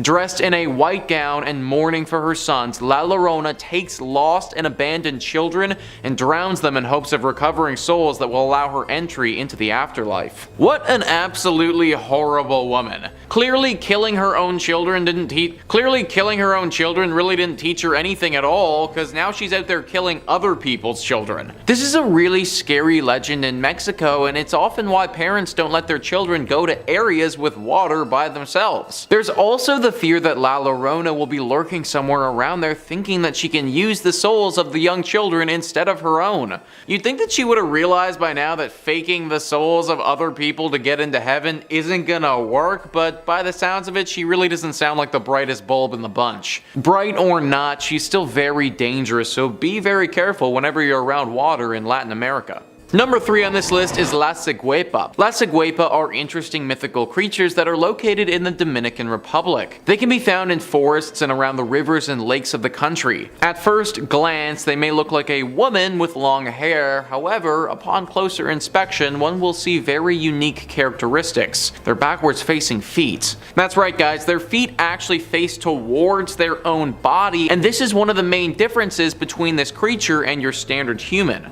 Many people haven't paid close enough attention to this detail, and because of that have been tricked into thinking that this is an actual woman. A fatal mistake if one of these things decides that you'd make for some good prey. The typical target of this creature are men that find themselves exploring the forest. These creatures are said to be incredibly smart and can often outwit the people that they run into. Also, rather surprisingly, their backwards feet make them run very fast, so even if you do catch on to this creature's intentions, running away would be very hard to do. The earliest mention of this creature was back in 1866, and since then there have been many stories written about these creatures. Those lucky enough to have an interaction and then make it out alive have documented their findings and tried to warn others from wandering into the forests unarmed. Sadly, these warnings aren't always heeded, and many men have disappeared over the years, never to be heard of again. Trekking through the lush forests of the Dominican Republic is already dangerous as is and requires lots of planning. Just don't forget to also plan for the La Ciguepa if you do find yourself in this country. Number 2 on this list is the Yakumama. Ever seen the movie Anaconda?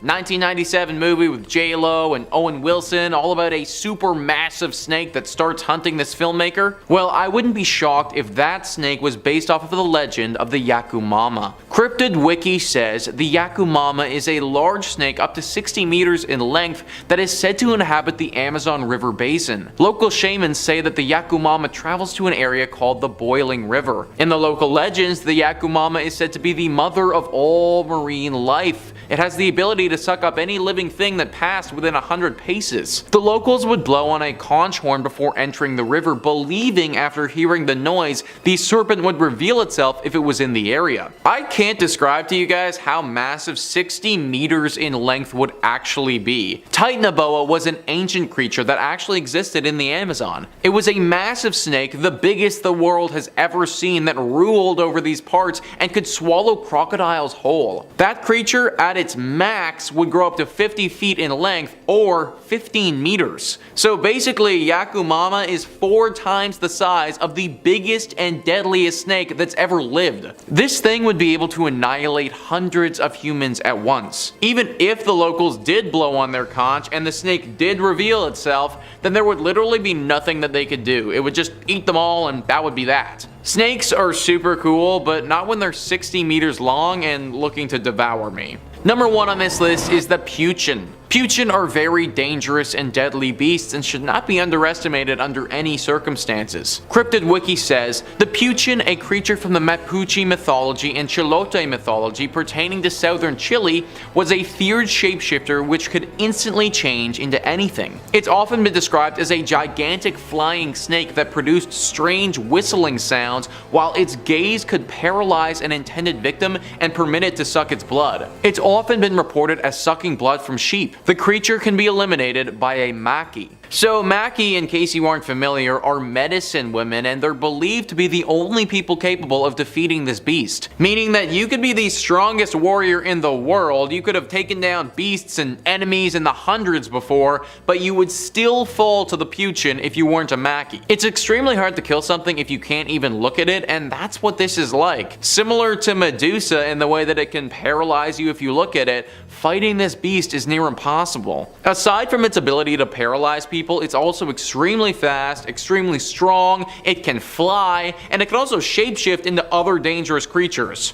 Pray that you never run into this creature, because it will assuredly be the last thing that you ever do. Number 5. Our first story, and not to give away too much of the plot here, but a lot of the other stories, came from a Reddit thread positing the question, what's your scariest Home Alone story? There were many good ones, but the literal top comment was this by Killer or Angel. It was an average night around 9 p.m. Me and my cousin are at his house, and I'm sitting for the night while my mom and aunt are shopping, and my dad and uncle are at the movies. We're just sitting there feeling strange. Something was wrong, but I couldn't really put my finger on it. I got up and walked to the back door to lock it. When I came back, I saw what was causing that weird feeling. In the window, there was a decrepit and homeless looking man just staring into the window looking at us. My protector instincts turned on. I pretended I didn't see the guy, and I told my cousin it was time to go to bed because it was too late. I took him upstairs knowing damn well there was a man outside that wanted in. Now at the time, I was 5'8" and only about 125 pounds. I did play football at school though. If I remember correctly, I went downstairs to grab a meat tenderizer and I turned back to the window. He wasn't there. I ran to the front door and made sure it was locked, and then I ran back upstairs and went to my cousin and sat down in front of the door. He asked me what was happening, and I told him it was nothing to worry about, that he should just get some sleep. I called the cops and then my dad. The cops said they were half an hour away and my dad was 45 minutes away. I heard a window shatter and the sound of boots. I told my cousin to stay completely silent and hide under the blankets. It was horrifying. I grabbed the tenderizer and waited. About 5 minutes passed and I hear the boots walk upstairs. I heard him opening the doors to my aunt and uncle's bedroom, then the bathroom. I heard him make his way to the basement. After what felt like forever, the cops burst in, kicking the door in, and got the guy. Turned out, he was an escapee from a mental hospital a full province away. That's literally like the plotline to a horror movie. Absolutely terrifying, but good on him for having that big cousin instinct and making sure that the cousin was safe. And if you're looking for more freaky stories in this sort of vein, Top 5 Scary has all of that and then some. If you want something else a little spicier than scary stories, we got aliens, cryptids, conspiracies, true crime, anything freaky, we've done a video or two on. So hit subscribe, please hit that little bell so you don't miss a scream. But would you kindly do that at the end of this video, because I got 4 more scary Home Alone stories coming up for you right now. Number 4. It's another post from this same thread asking about people's scary Home Alone stories. This one very likely is going to have you locking the door tight and probably spending the night with the blankets pulled all the way up to your eyes. I had just moved into my first apartment. It was around 8:30 p.m. and I heard the doorknob moving like somebody was putting a key in it and turning and knocking. At first, I got pretty excited that my at the time boyfriend was home, but then I realized that it was too early in the day. He usually came home nearer to 11 and it was only 8:30 still. So I looked outside at the kitchen window and I didn't see his car or anyone's car that I recognized parked outside, and that's when I started to panic. The doorknob kept moving for a few more seconds and then stopped. A few minutes later, they had some piece of metal that they were sticking between the door to try and open the door. I freaked out, and I locked myself in the bathroom. I grabbed a blade from the kitchen to try and protect myself. I called the cops. Whatever was on the other end was trying to pry the bathroom door open for about 3 full minutes before they stopped. Interrupting the story a bit, can you even imagine how horrifying that would be? 3 minutes locked in your bathroom waiting for the boys in blue to arrive while someone's clawing at your door? This person is braver than I. For context, this video has been about 4 minutes up to this point. Imagine the entire video you just watched, but you're petrified and shaking in a bathroom. Anyway, back to the story. Eventually the cops came in and they found an elderly man roaming my apartment with a crowbar. He used to live in my apartment and he wanted a bunch of stuff back that we took when we moved in. Police told me he was delusional. I'm so thankful and glad I didn't answer to the door. To this day, my heart still skips a beat when someone knocks on my door. And mine too. I don't think I'm opening my door for strangers anytime soon. Number 3. I was home alone and my parents were out of town. We just moved into the house, so there was an empty lot next to the house with a half-built house on it. My parents were the types to always leave the door unlocked. While they were gone, I was watching TV when all of a sudden, the door that leads into my garage from the inside starts to wiggle. I put my TV on mute to listen and I see it move this time. I start freaking out and I'm kind of in shock looking for the phone. I can't find the house phone, so I search for myself. I remembered I left my charger in my parents' car, so now I am frantically looking for the house phone. Our house was pretty new, so my mom hadn't even put blinds or drapes up in the kitchen or living room. Again, no blinds, no phone. Whoever was wiggling the doorknob starts banging on the windows in the living room. I shoot upstairs looking frantically for the phone and also trying to figure out how and where I'd jump out of my house to get away from the maniac that's probably outside my door if I needed to. He then starts pounding on my door. I can tell at this point that he's using something metal or plastic by the sound of the thumps. I genuinely thought he was going to shoot my door open. I remember at that because I was mad at myself for being such a fool. I frequently talked on the phone and I always just left it lying around. I never put it back on the base. I wanted so badly to push the button to detect where my house phone is, but I thought if he heard where it was, he'd break the window near it and take it. I then remembered I left the phone in my mom's room, and as I passed the hallway, I see her dad's old weapon in my parents' bedroom, a long arm. I find the phone and I call 911. As I'm on the phone, the window breaks. I'm upstairs and I am scared to death, and suddenly everything goes silent. I'm waiting in my parents' bedroom. Pitch black closet for what seems like eternity. I hear the sirens. Cops show up, but there's no one to be found. I figured they hadn't gone too far since the incident had just occurred, but the cops never found my tormentor. On the plus side, the company that built the house next to us hired overnight security for the house, which was definitely refreshing. Number 2. In fall 2016, I moved into half of a really old house. It was built in the 1880s, a stone's throw from the original campus of Indiana State, which is now a park filled with homeless people. The owners basically turned it into a weird duplex kind of deal. Anyway, the layout of this house was pretty weird. You walked in the door and you were in a living room type space, and then you kept walking and there was a doorway to a bedroom, and past that was the kitchen. No doors. Only door inside the apartment was to the bathroom and one that led to the shared basement. This is a terrible living situation, may I say. My first night there was uneventful. I was kind of uncomfortable because I hadn't lived by myself in a long time, and I was just sort of feeling lonely and on edge. I stayed up late and eventually fell asleep, but woke up around 3 in the morning. Cliché, I know. What woke me up sounded like a group of drummers were drumming on every flat surface of the living room. It went on for a while and I was completely terrified. It was just a cacophony of sound. After about 2 or 3 minutes, I finally gathered up the courage to get up and check on it. And as soon as I passed the threshold to the living room,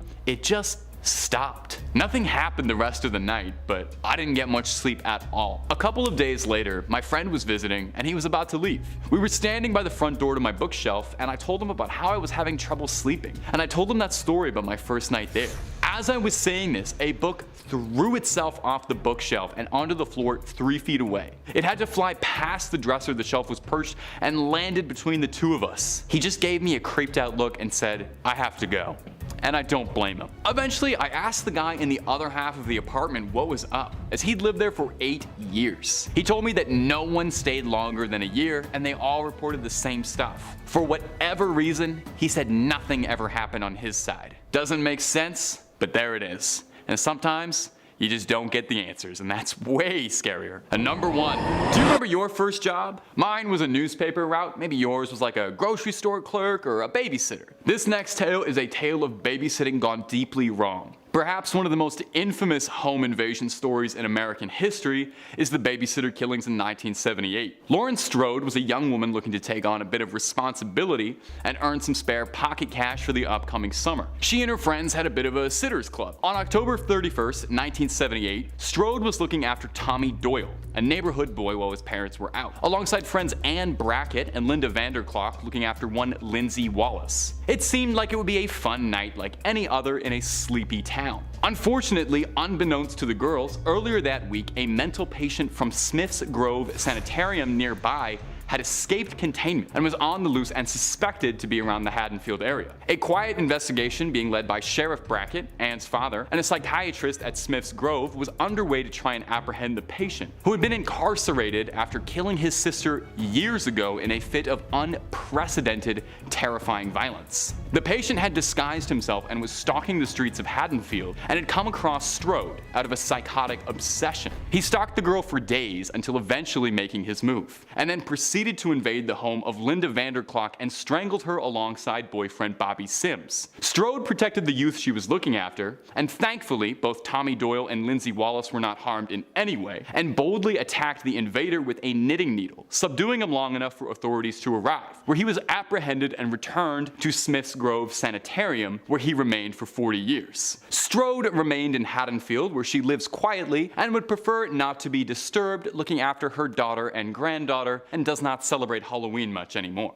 In at number 5 we have Ong Ba Bi. The Ong Ba Bi is considered to be the Vietnamese version of the boogeyman and is said to have originated in the 17th century. The story of the boogeyman is told throughout the world in many different ways, but in Vietnam it's the Ong Ba Bi that brings fear to children, and parents use it to scare their children into behaving. Many parents in Vietnam threaten their children saying things like "stop crying" or "Ong Ba Bi will come and take you," or "eat your broccoli" or "I'll call Ong Ba Bi." The boogeyman in general doesn't have any specific appearance, and conceptions vary drastically by household and culture. But the Ong Ba Bi is described as an old, rugged man carrying 3 sacks, has 12 eyes, and he likes to kidnap naughty children, using and putting them into his sack. When looking at the personality traits of the boogeyman, they are divided into 3 categories. One being the kind that punishes misbehaved children, the kind that are more prone to violence, and the kind that protect the innocent. They all relate in the same way, being that they all exist to teach young children lessons. And that's why the boogeyman is directly related to Ongbabi, because they are both there to frighten children with punishment and to steal them at night and sometimes even eat them. The Ongbabi only ever comes at night and only kidnaps the children who are misbehaving and not listening to their parents. This so-called mythical creature is said to be invented by parents in order to scare children when they are disobedient and scaring them into having good behavior. Another account says that it was invented based on events happening in the 17th century when starvation ran rapid through Vietnam, and it drove many people into kidnapping children to sell for food, and the Ongbabi is based on those events. Whichever the case, many know these tales regardless of where you're from, and the story of Ongbabi is told by parents to children to this day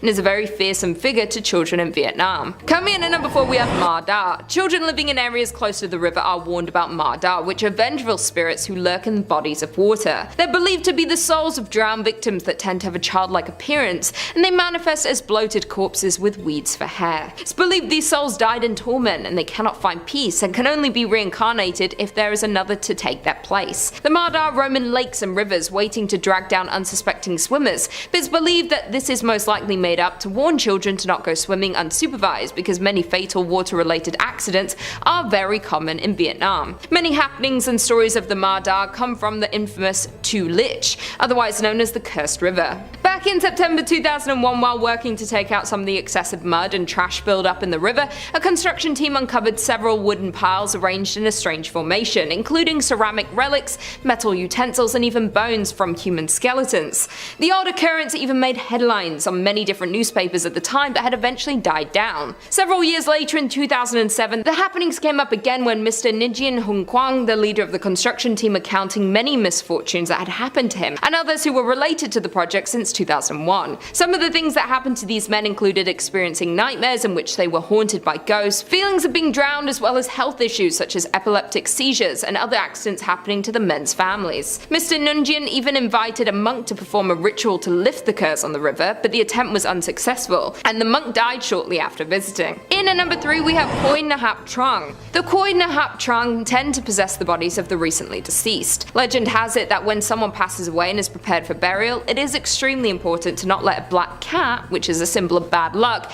leap over the coffin. If that does happen, then the body of the deceased will be infested by evil spirits, which then turns into Khoi Nahap Trong and chases the living. Other stories claim Khoi Nahap Trong are spirits of the dead who prey on the frail, dying people seeking to consume their souls and steal their bodies so they can indulge in earthly pleasures. Older victims are much easier to manipulate and possess, and they are close enough to death even when they do end up passing away. The Khoi Nahap Trong stays in their bodies and can live on in that body, enjoy their life on earth. When it inhabits the elderly, they seem to appear reinvigorated but also start to act strangely. Some of the weird things these revived humans do are they ask for lots of food, and very specific foods to feed on, like raw blood and even living animals. These odd behaviors are mistaken for signs of recovery, which why Khoi Nahap Trong can live among the living normally for a few days or even weeks before people start noticing the strange behavior. Obviously this person is already dead and their body is taken over and possessed by this demon, and the only way for the Khoi Nahap Trong to exit the body is by an exorcism,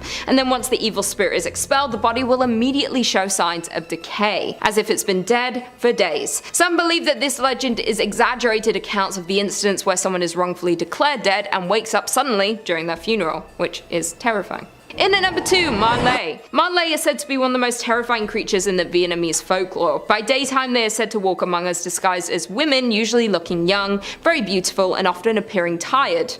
I'm always tired. At night, though, it's said that their heads detach from their bodies. They are seen dragging bloody organs alongside them and float around to feast on flesh, organs, and other rancid items. It is also believed that someone whose excrement is consumed by a Ma Lay is cursed with eternal hunger and will eventually die of starvation no matter how much they eat. When sunrise comes, they must return to their human body again, otherwise they'll be burned to death by the sunlight. So the easiest way to vanquish a Ma Lay is to hide their desired body so that she can't reattach her head. Apparently, the Ma Lay story originated from when a woman, believed to be cursed, engaged in various sins and fraudulent activities during her previous life. Then after she died, her sins caused her to be reborn as a horrific demon who lives off dead animals, their organs, excrement, and garbage. There have been many different sightings throughout the 21st century, including strange red lights floating up and down a field in 2016, and then again in 2016 villagers saw strange green and red lights rising up and down in the distance, and people thought it was the Ma Lay due to her glowing appearance when she floats through the night. There have also been videos and pictures seen all over social media believing to be the Marley, showing glowing figures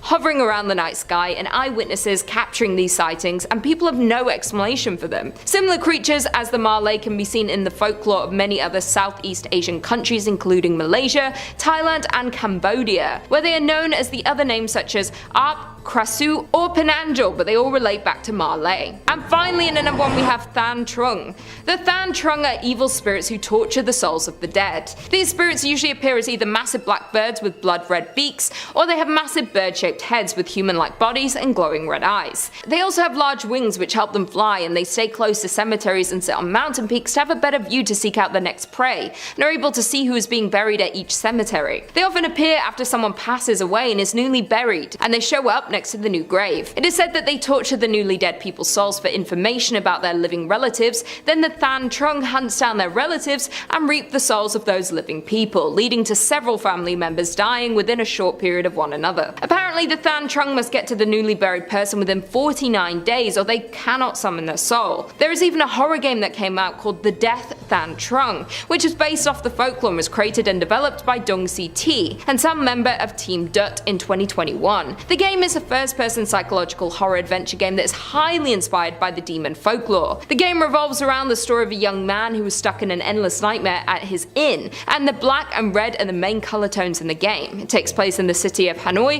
in 2021 and heavily involves the Than Trung and their reign of terror. Coming at number 5, we've got the Rat Men of Southend. Who could forget Dear Rat Boy, am I right? Well, if you forgot him before, prepare to have some imagery burned into your brain for life. There are actually a couple of tales referring to a rat man from Southend, so why not talk about both? The first is a little more fun and a little less tragic. Tragic nonetheless, but more juicy details and less cold-blooded murder. So according to some, at one point, the mayor of Southend was indeed a rat bastard. Not literally, but in the way that he constantly and unrepentantly cheated on his wife. Poor woman, although she did choose to marry a politician. So as divine punishment for this mayor's consistent adultery, his son was born with a rat face and a long tail. This did not sit well with the social climbing couple, but what could they do?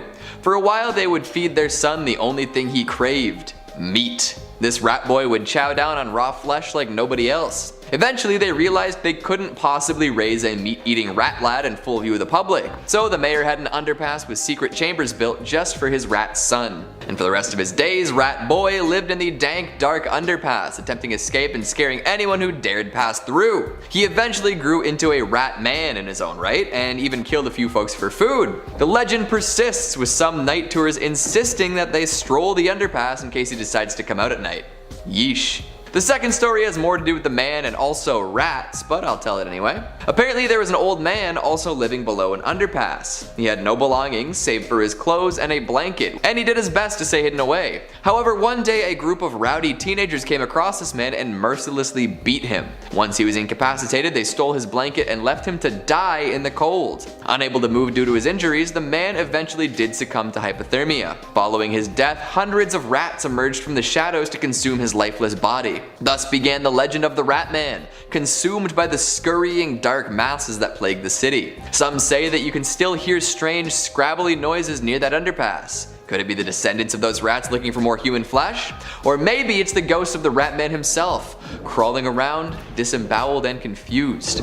Coming in number 4, we've got fairy dogs. Doesn't that just sound lovely? Like a little dachshund puppy with little Tinkerbell wings? Well, that is not what these fairies are like. Of course, the fairies that folks see in Disney movies are much friendlier than the ones from folklore. Fairies of legend are often mischievous, looking to cause trouble in best case scenarios and trying to ruin people in harsher cases. So it stands to reason that fairy dogs might not be so sociable. No belly rubs or ear scratches will make these fearsome canines friendly. See, there's an idea out there that crossroads are the door to another world. If you make the wrong choice or linger too long, you might find yourself staring down a fairy, a demon, or a god. Not necessarily what the average person wants, you know? These otherworldly beings usually live their lives unseen and unsensed by us, but at crossroads their actions might become more apparent. Some crossroads might even feature a fairy dog or two. These four-legged fiends guard the entrance. They're known for glowing bright green, making sure you don't mistake them for a regular dog. And if you see one, it's best to turn around. They'll bark twice as a warning.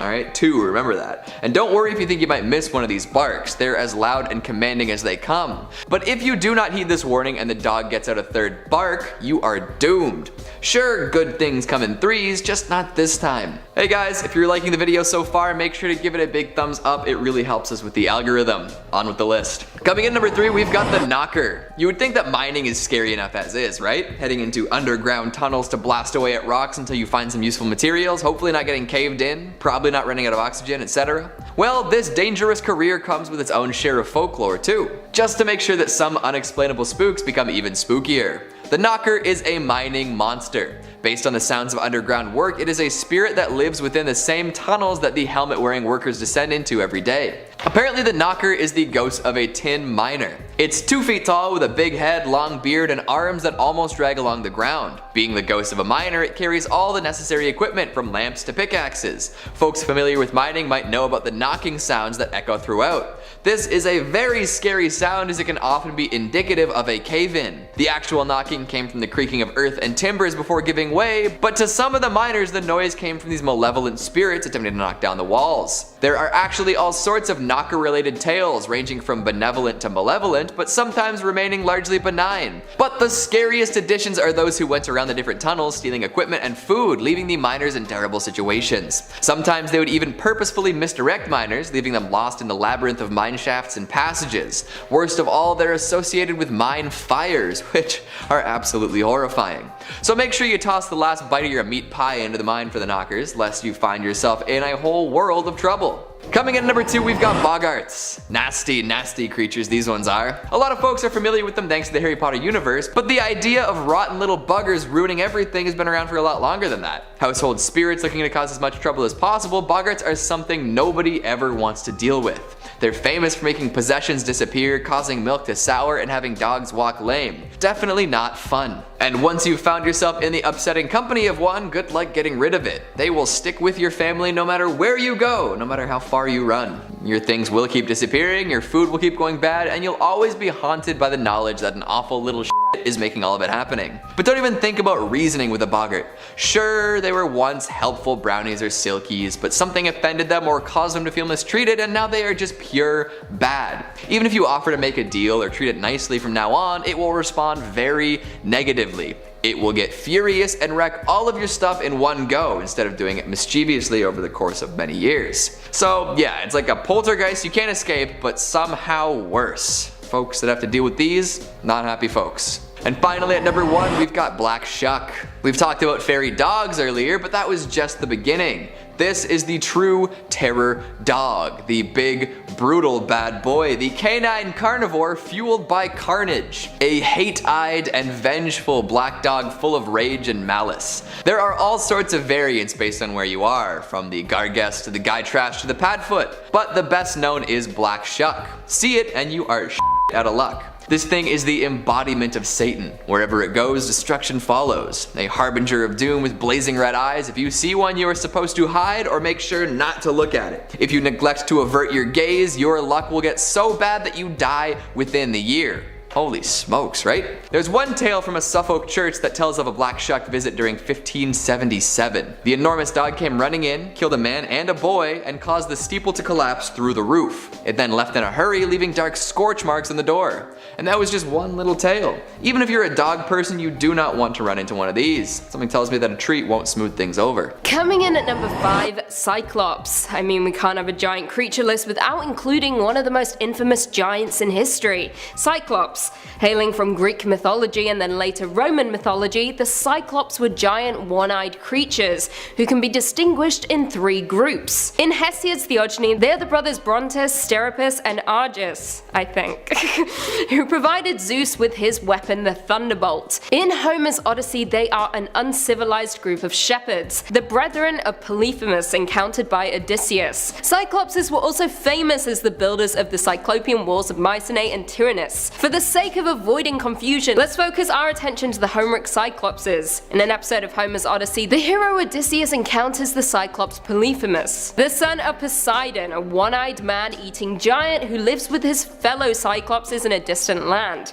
They live in the world of men rather than among the gods. Homeric Cyclopses are presented as uncivilized shepherds, savages, and have no regard for Zeus. They live solitary lives and have no government. They are said to be inhospitable to strangers, slaughtering and eating all who come to their land. Coming in at number 4, Corb or the Fomorians.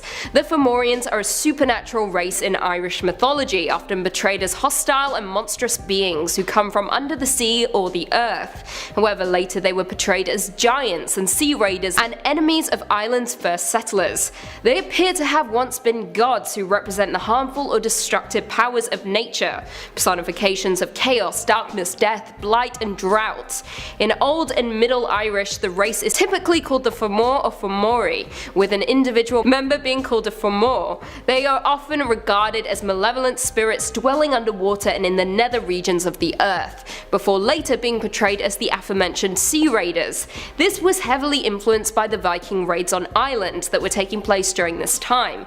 Oftentimes they were depicted as having the body of a man and the head of a goat, and according to an 11th century book they are said to have one eye, one arm, and one leg. Coming in at 3, Titans. Hailing from Greek mythology, the Titans were the pre-Olympian gods. According to the Theogony of Hesiod, they were the 12 children of the primordial parents Uranus and his mother Gaia, with 6 male Titans, Oceanus, Cous, Creus, Hyperion, Lapetus, and Cronus, and 6 female Titans called the Titanites. Cronus mated with his sister Rhea, and together they became the first generation of Olympians. Zeus and his 5 siblings Hestia, Demeter, Hera, Hades, and Poseidon. Descendants of the Titans are also called Titans. The Titans were also former gods, the generation of gods preceding the Olympians. They were ultimately overthrown as part of the Greek succession myth, which told how Cronus seized power from his father Uranus and ruled the cosmos with the Titans as his subordinates. Now Cronus and the Titans were in turn defeated and replaced as the ruling pantheon of gods by Zeus and the Olympians in a tenure referred to as the Titanomachy. As a result of the war, Cronus and the vanquished Titans were banished from the upper world, being held imprisoned under guard in Tartarus, although according to history some of these Titans were allowed to remain free. Coming in at 2, Fatchin. Hailing from Scottish folklore, the Fatchan or Fatchin is a monster or giant described by John Francis Campbell in popular tales of the West Highlands, as having a single eye in the middle of its face, a single hand protruding from its chest instead of arms, and a single leg emerging from its central axis. Not only that, but it has a single tuft of hair on the top of its head, which Campbell says, I quote, "It were easier to take a mountain from the root than to bend that tuft." Quite the tuft indeed. However, Campbell isn't the only writer to reference the giant. Douglas Hyde did so too in his collection of Irish folklore called Beside the Fires. I quote, "He held a very thick iron flay club in his skinny hand and 20 chains out of it, and 50 apples on each chain of them, and a great venomous spell on each great apple of them, and a girdle of the skins of deer and roebuck around the thing that was his body, and one eye in the forehead of his black-faced countenance, and one bare, hard, very hairy hand coming out of his chest, and one veiny, thick-soled leg supporting him, and a close, firm, dark blue mantle of twisted, hard, thick feathers protecting his body. And surely he was more like unto devil than to man." Now, though hailing from different countries, both descriptions seem to represent branches of a common Gaelic tradition. Finally, coming in at number 1, Caicus. Hailing from Roman mythology, Caicus, meaning bad, was a fire-breathing giant and the son of Vulcan. He was ultimately killed by Hercules after terrorizing the Aventine Hill before the founding of Rome. However, let's go back. Caicus lived in a cave in Italy on the future site of Rome. To survive, he feasted on the flesh of humans and would nail the heads of victims to the doors of his cave.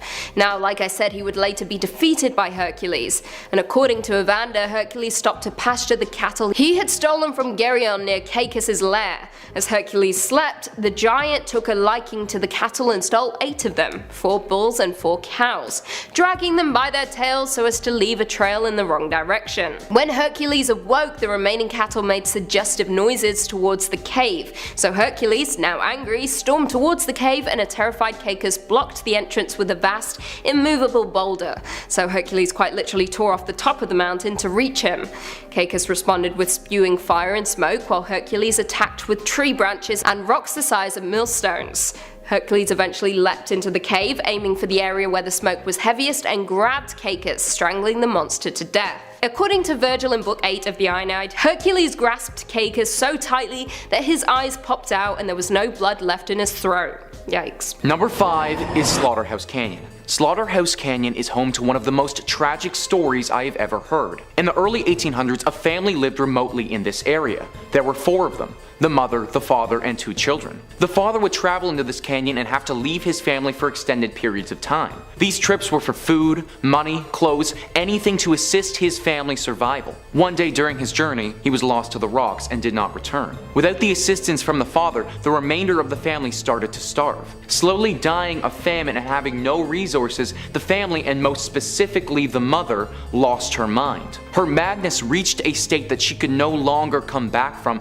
and the incessant bawling of her children for food became too loud in her mind to bear. Dressing herself in her wedding gown, she walked her children to a nearby river and threw them in it to let them drown in the water. Realizing what she had done, her cries filled and echoed throughout the canyon until not long after, she finally perished to starvation herself. It is said that this canyon is still haunted by her undead spirit, that anyone who sets foot on these grounds will hear the shrieks that echoed throughout the canyon centuries earlier, and that extended exposure to this area will cause one to lose their mind exactly how the mother did. Many people report having extreme anxiety when in this area and a deep desire to leave. Perhaps that is the mother spirit attempting to warn people of this canyon so no one suffers the same fate that her family did. Regardless of her intentions though, it's safe to say that Slaughterhouse Canyon is deeply haunted. Number 4 is the Devil's Tramping Grounds. This is in reference to a very strange patch of soil in North Carolina. For decades, this circle of dirt has allowed nothing to grow on it, whilst the area surrounding it is home to luscious wildlife. Now there could be any number of reasons for why nothing is growing on this patch of dirt. Simply because an area of land cannot grow wildlife does not automatically mean the devil himself has anything to do with it. However, for this particular spot of land, that just might be the case. Locals have reported putting objects in the center of the circle and coming back a day later to find their items placed right outside of it. There have also been several sightings of deep red glowing eyes in the night. It's widely believed that this specific circle is used by the devil to dance at night, or in some cases, to perform graphic and gruesome rituals. Therefore, if anything is inside his circle, he will move it to the outside. A daring reporter decided to test this theory one evening and slept in that exact spot in a tent. He said that the entire evening he heard the distinct sounds of dancing footprints outside his tent, but couldn't spot anything when he looked outside. Whether it's the devil or a strange phantom creature performing strange phantom rituals, it's clear that something is not right with this dead patch of dirt. Number 3 on this list is Hoia-Baciu Forest in Romania. This forest has been regarded by many as potentially the scariest and most dangerous forest on the entire planet. Unlike your typical haunted house that may be haunted by a singular ghost, this forest has a plethora of creatures to watch out for. Ghosts, apparitions, dark shadowy beings, and demons have all been sighted in this forest, with one person even stating that they've seen a UFO before. The general note that almost everyone leaves with is this strange feeling of being watched and a strong sense of anxiety. This has been taken to the extreme on several occasions though. One story I came across detailed a man who lost his mind and swore that he had a run-in with a demon or the devil. Another one describes how campers consistently heard the stomping of horses right outside their tent, but when they went to check outside, nothing was there. There was also a tale of how 2 people went into the forest and overnight, one of them became fascinated with death. So fascinated that he became incredibly morbid and could only speak about death and how he wanted to watch people die.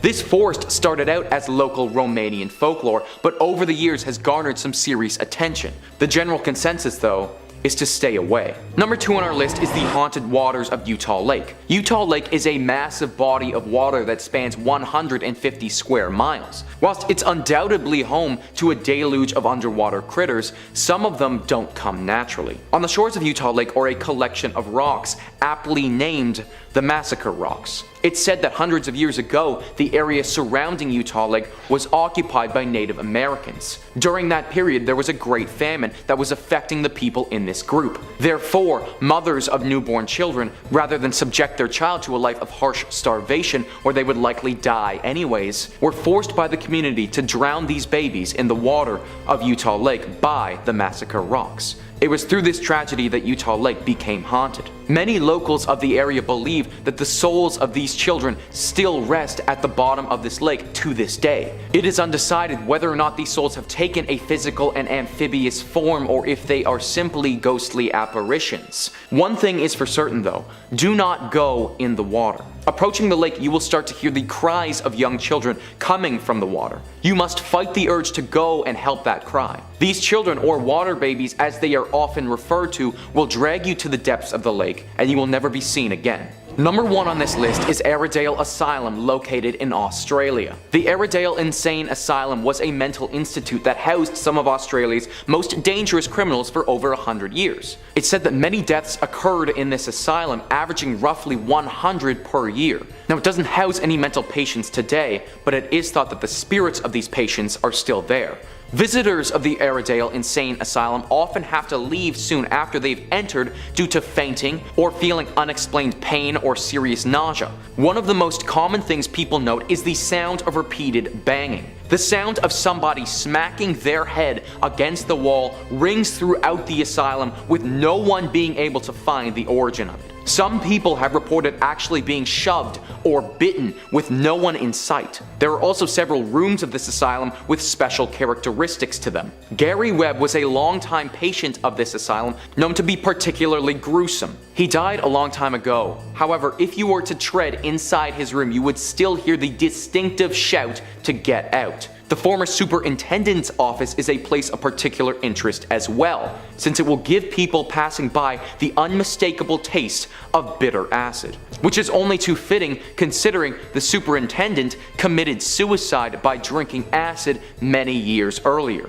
This asylum has seen some horrible atrocities in it amongst its walls, and it's clear that some of them will be locked in there forever. Kicking us off in 5th place, we have the creatures of Utah Lake. Allegedly around 14 feet deep, the lake has been home to many a mysterious drowning or disappearance over the years, with numerous planes and boats rumored to be littering its depths. The creature of Utah's Bear Lake is the most well-known tale of the local unknown water cryptids. The local surrounding Native American tribes, Shoshone, Ute, and Bannock, were the first to speak about this creature. It was described as a giant serpent, or dragon-like beast, that would capture and carry away any and all that dare swim in the lake. Okay, I won't swim there. In the early 1860s, Mormon settlers began to see these creatures. S.M. Johnson claimed to have seen something akin to a downed carcass floating in the water. He described it as having cluster-like ears the size of teacups, and it could spurt geysers of water from its nose. So a weird-looking whale? I'm trying to picture it.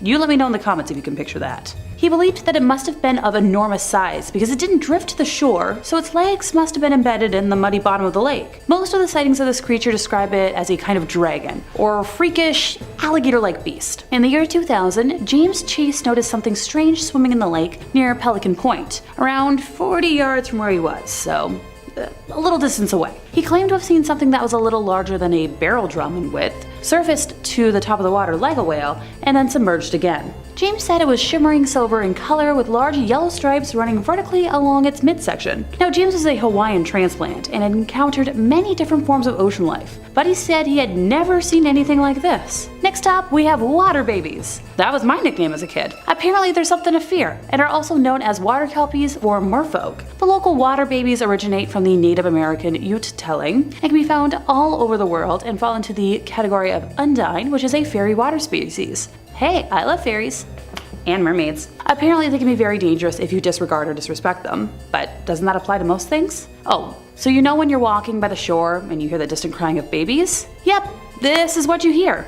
Now most people will only hear them, because if you see them, I hate to break it to you, but Probably too late for you. Many a boater has come upon what looked like floating reeds or lakeweed, but in actuality, it's the hair of the water baby just floating at the surface, and just below it, this water baby hides waiting for the unsuspecting fisherman to fall into its trap. Okay, good to know if I ever randomly decide to take up fishing. Probably not gonna happen, I've done it like once in my lifetime. In fourth place, we have modern mummification. Yes, I'll back it up with some context first. I'm not evil. This is one of two scary religions I'll be discussing today. And while they're not necessarily on the traumatizing level of scary, it definitely falls under unsettling for, well, me at least. Back in 1975, Claude Corky Noel claimed to have had an encounter with highly intelligent beings he called Summa individuals, who revealed to him the true nature of the universe. Corky promptly changed his legal name to Summum Bonum Amun Ra, Corky Ra for short, and founded the Summum religion. Its name is a play on the Latin word summus, meaning highest, and the religion is based out of Salt Lake City.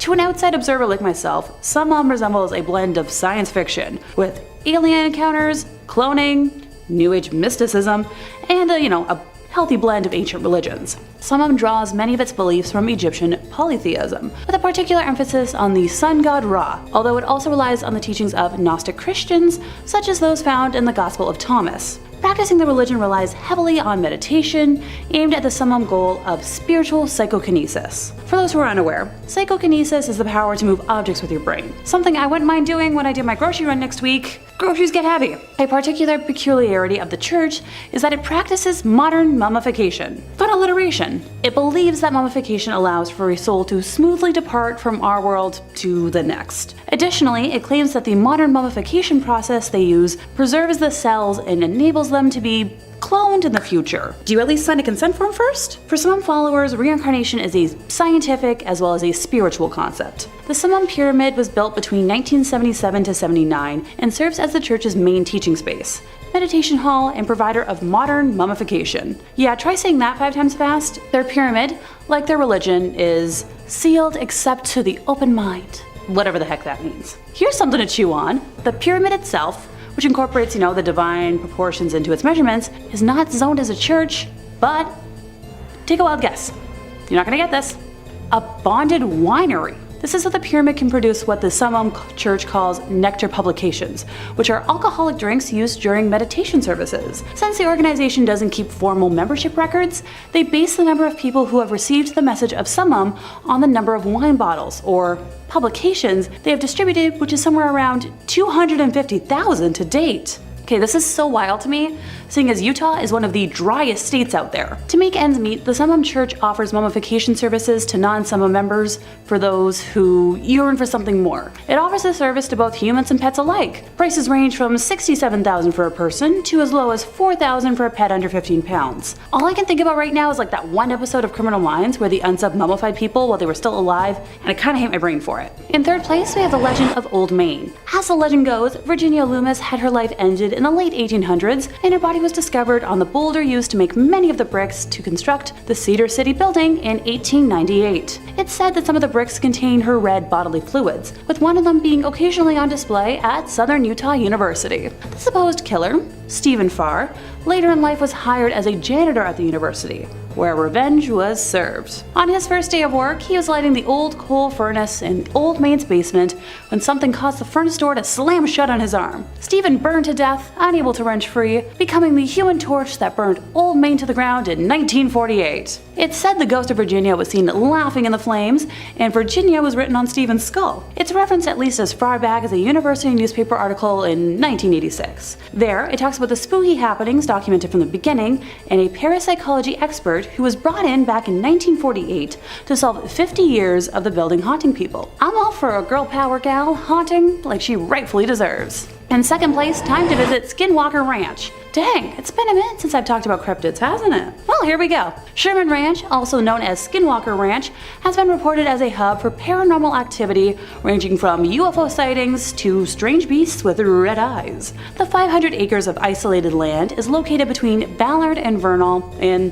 Utah. The Sherman family acquired the ranch in the 1990s, but Native American myths of skinwalkers, witches with the ability to shapeshift into various animals, have haunted the region for centuries. Before the Sherman family inhabited the ranch, the spot was known as UFO Alley, and the Desert News reported in 1978 that nearby residents had spotted a dome-shaped UFO over the ranch that was surrounded by a glowing green light. Now, the supernatural activity didn't end when the Sherman family inhabited the ranch. The family reported doorways of light appearing in the midair, cattle that vanished, animals mutilated on the property, crop circle-like patterns in the surrounding fields, unidentified flying objects or orbs, and invisible objects emitting destructive magnetic fields. While investigating the disappearance of cattle, one man reportedly saw a large beast, like a wolf but larger, and cattle near the ranch. The man fired a tiny kaboom at the creature that hit its intended target, but the creature didn't slow down and appeared to escape unscathed. Well, if I ever find myself in Utah for some weird reason,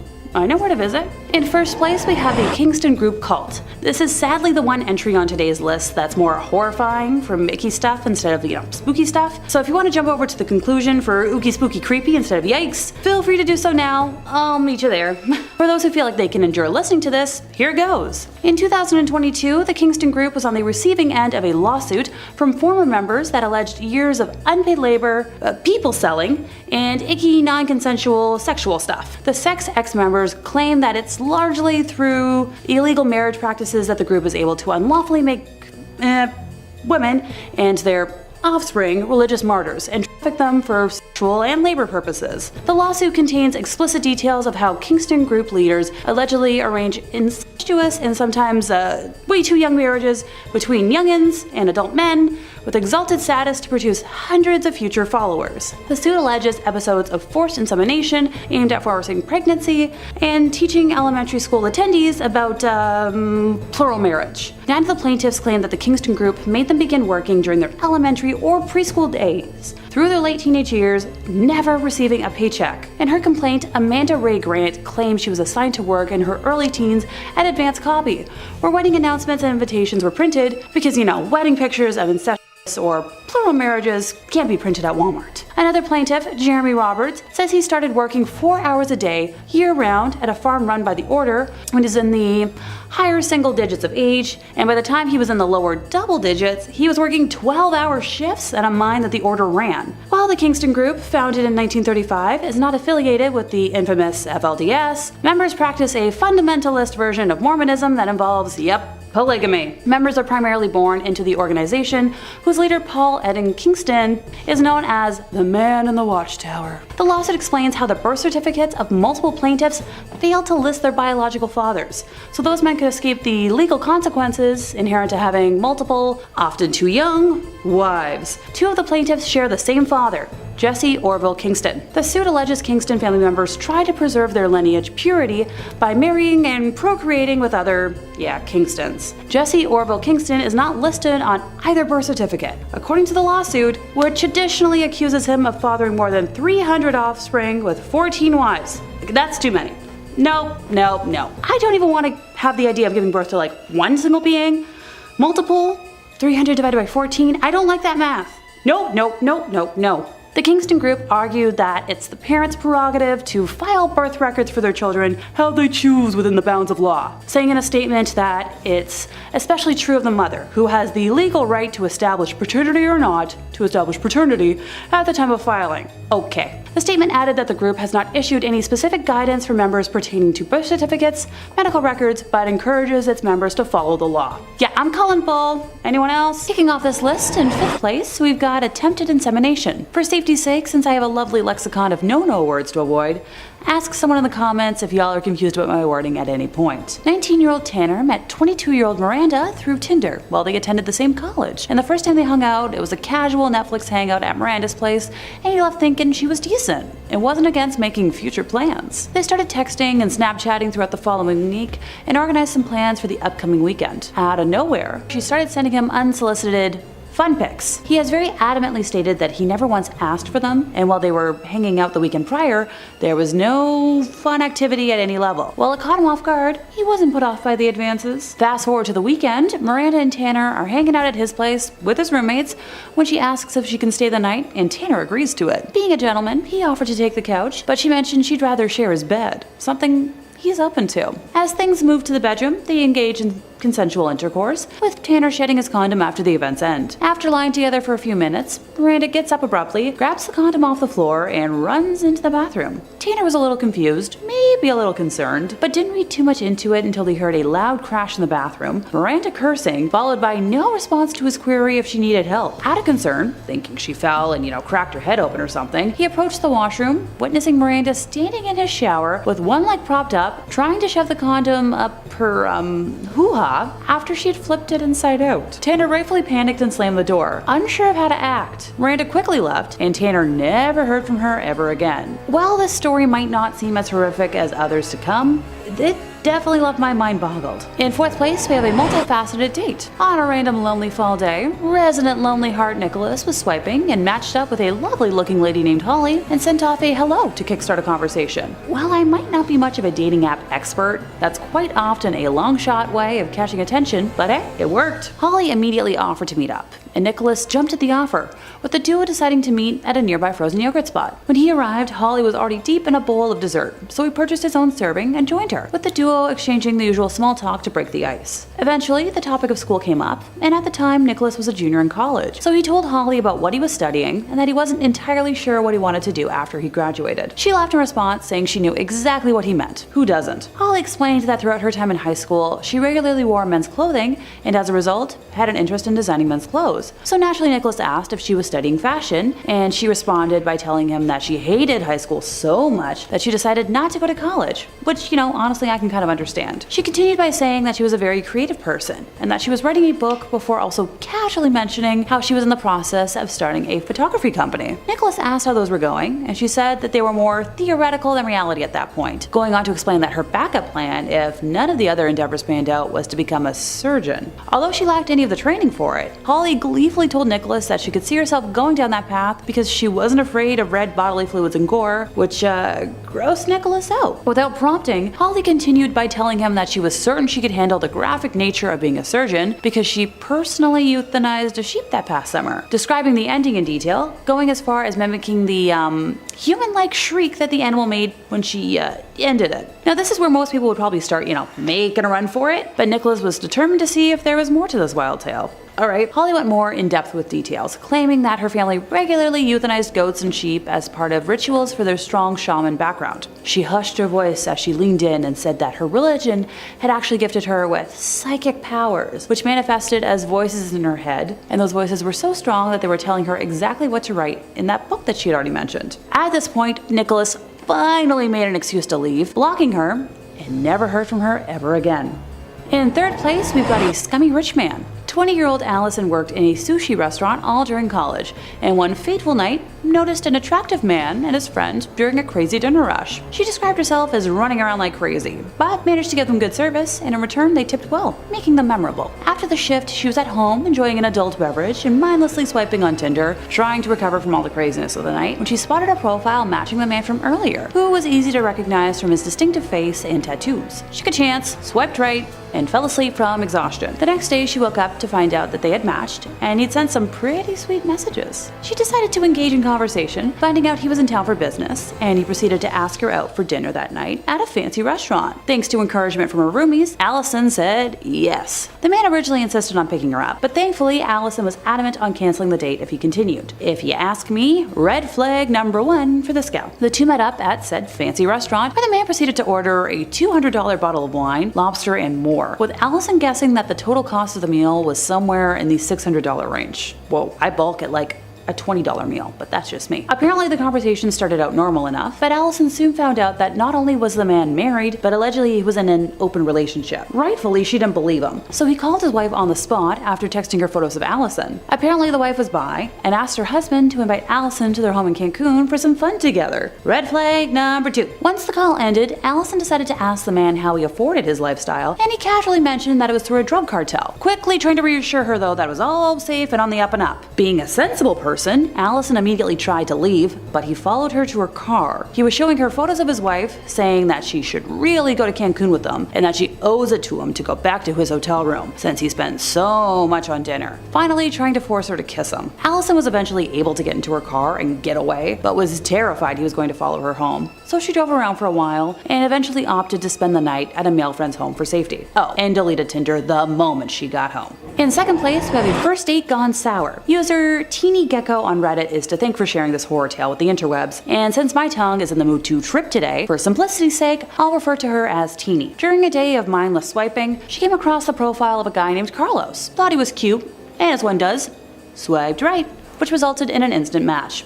They chatted for a while and made plans to meet up at a local carnival at 9 p.m. the next night. Teeny arrived on time but heard nothing from Carlos until he called her at 9:30, claiming to have overslept from a nap, and she told him not to bother showing up, saying they'd try again another time. Unfortunately for our romantic pairing, Teeny's dad suddenly took ill, and she spent the next 6 weeks visiting him daily in the hospital. And between that and work, didn't really have time to date, which made Carlos angry. He made a fake Instagram account, which he used to follow Teeny and everyone that she followed. One night in particular, Teeny's sister had flown into town to visit their dad, and they had gone out to dinner with a group of friends, which had been posted to a friend's public Instagram story. Carlos showed up at the restaurant to confront Teeny, yelling all sorts of profanities. Yeah, I don't think I can say those. And thankfully, a waiter who witnessed the entire exchange called the police. For over 10 months, since Carlos had Teeny's number, he kept calling her using different phones, and she'd pick up the phone to hear only the sound of him breathing.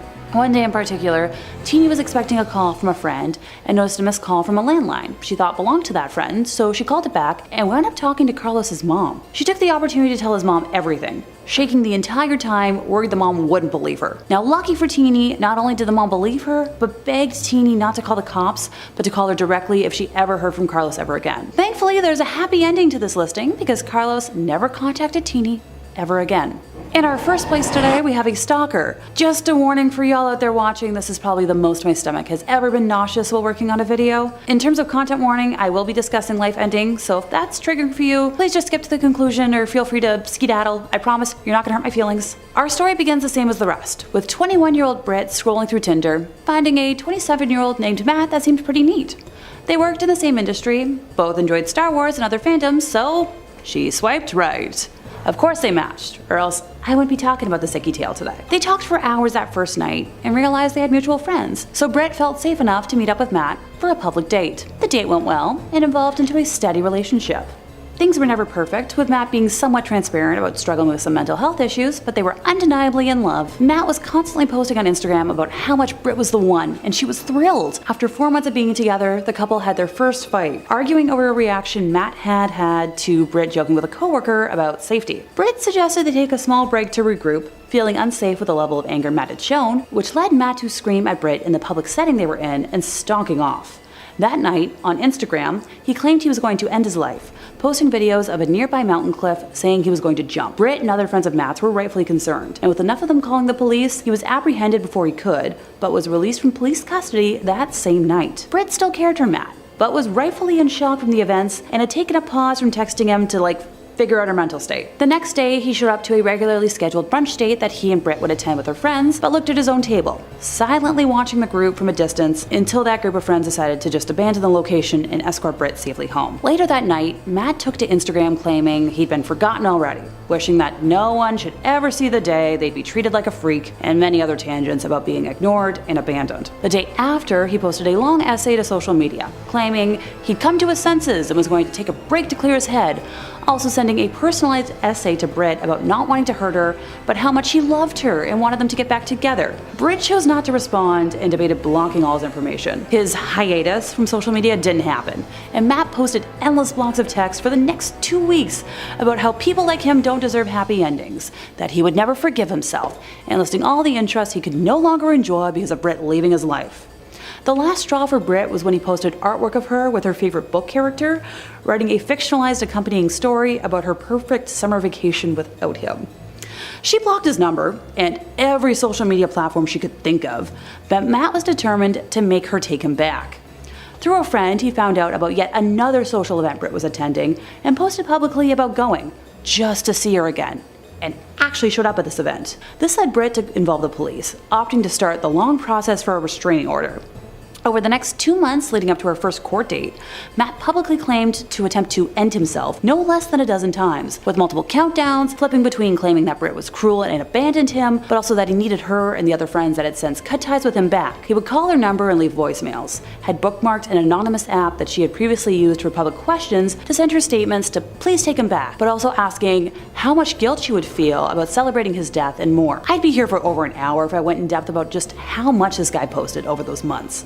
He would post photos of them together and regularly list off names of people that had cut him off. Finally, the day came for the first court appearance, and despite Matt's claims of wanting to see her, he didn't appear. He later posted that he thought the summons was just a scare tactic and started yet another death day countdown, this time alleging that he wanted to jump off the roof of Britt's building and haunt her for the rest of her life. Eventually, he was sentenced to prison for his actions, and I've never been happier to see a peaceful ending. Coming in at number 5, we've got the Black Shuck. This unbelievable creature is no fairy dog, that's for sure, although those aren't anything to laugh about either.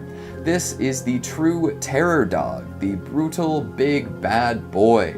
The canine carnivore fueled by carnage. A hate-eyed and vengeful black dog full of rage and malice. There are all sorts of variants based on where you are, from the Gargest to the Gytrash to the Padfoot, but the one best known could be the Black Shuck. Take one look, and you're out of luck. Some say that this thing is the embodiment of Satan. Wherever it goes, destruction follows. A harbinger of doom with blazing red eyes. If you see one, you're supposed to hide or make sure not to look at it.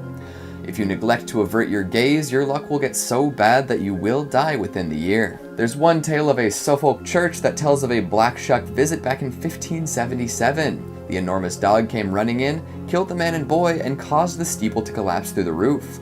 Then it left in a hurry, leaving dark scorch marks on the door. And that was just one little tale. Even if you are a dog person, you don't want to run into one of these. Something tells me a treat won't smooth things over. Coming in at number 4, we've got the Tsuchigumo. Monsters have been mashed for as long as we can remember, and it's not always a graveyard smash, mind you. Sometimes it's the combination of many real, living creatures to make something extra nightmarish. This is a beast with the body of a tiger, the limbs of a spider, and the face of a demon.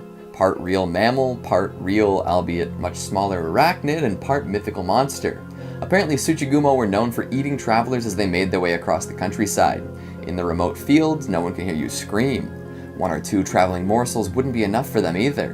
In one tale, a powerful warrior took one down and sliced it open, to loot the body. This ancient hero was playing Dungeons and Dragons way before anyone else, setting the stage for countless boss encounters. This thing definitely reeks of big bad guy, although I don't know what kind of DM would unleash such a presence on Earth. Back to the story though. Inside the Tsuchigumo were 1,990 skulls, 10 shy of 2,000. Unbelievable that it would eat so many and barely even digest the skulls. It's a little wasteful if you ask me. Coming in at number 3, we've got the Alp. This creature originates in German folklore and can cause you all sorts of terrible problems. Some liken it to a vampire, others to demons like the incubus. It will visit people at night and sit on their bodies, although they don't usually attempt to initiate sexual acts like incubi and succubi. If the person doesn't wake up, the Alp will often hop into their dreams and control what they see. It's not common for them to give people good dreams either. Nope, it's nightmares end to end. One of the many sleep paralysis demons that exist, the Alp tends to want to cause mischief in as many ways as possible. So it's not necessarily going to kill you or end your suffering anytime soon. It wants to keep the party going.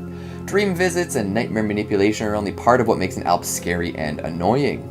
It drinks blood from people's nipples and plays all sorts of heinous pranks, from spoiling milk to rediapering babies to tying up horses' tails into knots. These little gremlins are indeed the worst, and they can shapeshift too, so don't expect to just see a little goblin hopping around. It might be a little trickier than that. Don't count on reading Nilbog backwards to save your butt either. What a bag of fun they are. Coming in at number 2, we've got the Jormungand. This giant snake lives in the ocean surrounding Midgard. It is so large that it encompasses the entire world and then eats its own tail. As I previously mentioned, it's the sibling of Fenrir, which is kind of odd considering that one is a wolf and one is a snake, but hey, Loki definitely got around. Jormungand is famous for its rivalry with Thor. The two would engage in many legendary battles over the years. One of said tales has Thor fishing in the sea for the serpent. He snags it and starts pulling. As it gets closer to the surface, the giant Mimir becomes terrified. He sees Jormungand dribbling blood and poison and decides to cut the line, sending the snake back down to the depths. Thor was not happy about this development. Later on, of course, the two meet during Ragnarok. One telltale sign that Ragnarok is coming is the violent unrest of the seas. This happens because our slippery pal here has released his tail from his mouth and begins to flop onto land. Once this happens, it will spit poison to fill half the earth. The snake and the god do battle, with Thor emerging victorious but then succumbing to poison. Lose-lose, fellas, that's not how we wanted this to go. Another fun fact about this gigantic serpent is that continental Germans used to attribute earthquakes to its movements, which is especially terrifying in context. Imagine you're a German peasant and an earthquake rolls through. Your house, rubble, your wife pancaked, your crops shaken, not stirred. And what explanation do you have? Oh, a snake bigger than anything you could ever imagine. Cool. Good. Glad to know that there's something just slithering around beneath us and could surface at any moment. Definitely not living the rest of my peasant life in crippling fear. And at number 1, we've got Balor. When your people have an eternal, mythological, supernaturally powerful enemy, life can be rough. Dealing with the leader of said eternal, mythological, supernatural group of entities can be really hard, and that's what Balor is. Leader of the Fomorians and a malevolent force beyond comprehension, this enormous eyeball has been described in myths and legends passed down from the first Celtic settlers. This demonic tribe constantly showed up, bringing the deadliest of natural forces along to cause doom and destruction all throughout Ireland. Plenty of battles were fought between these demons and the folks who just wanted to keep existing, but the deadliest of all is Balor. A gigantic fiend with strength beyond measure, Balor was a sight to behold. However, you didn't want to look directly at him. He had an enormous eyeball, rumored to be poisonous, that would turn the tide of any skirmish. It was so big, in fact, that it required a team of servants to manually open and close it. Anyone who he pointed said humongous eyeball at would perish, and this became a keystone weapon in the Fomorian arsenal. For ages, these demons dominated the Celtic settlers, forcing them back and preventing them from truly taking hold of the land. However, there was a prophecy that did not bode well for the demonic tribe. Apparently, his grandson would one day strike him down and dethrone the Fomorians in one decisive blow. This giant eye did everything that it could to prevent this from happening though. Hiding his daughter away to prevent her from ever bearing children, Balor was careful not to let any grandchildren make it onto the scene. However, a priestess managed to sneak a human hero into her quarters, and this man seduced the woman, resulting in triplets, only one of which survived. And wouldn't you know it, the surviving sibling grew up to be the heroic Lou Lamfada. Lou was an ace with the good old slingshot and managed to get his granddad right in the eye. Something about slingshots and giant eyeballs in mythology, eh? This bullseye was enough to down the legendary giant, forcing the rest of the Fomorians back into the sea, finally freeing the humans from years of terror. We haven't heard much from them since, so maybe they're waiting for another leader with a power as strong as the poisonous eye. But in the meantime, things seem to be pretty good in Ireland, you know.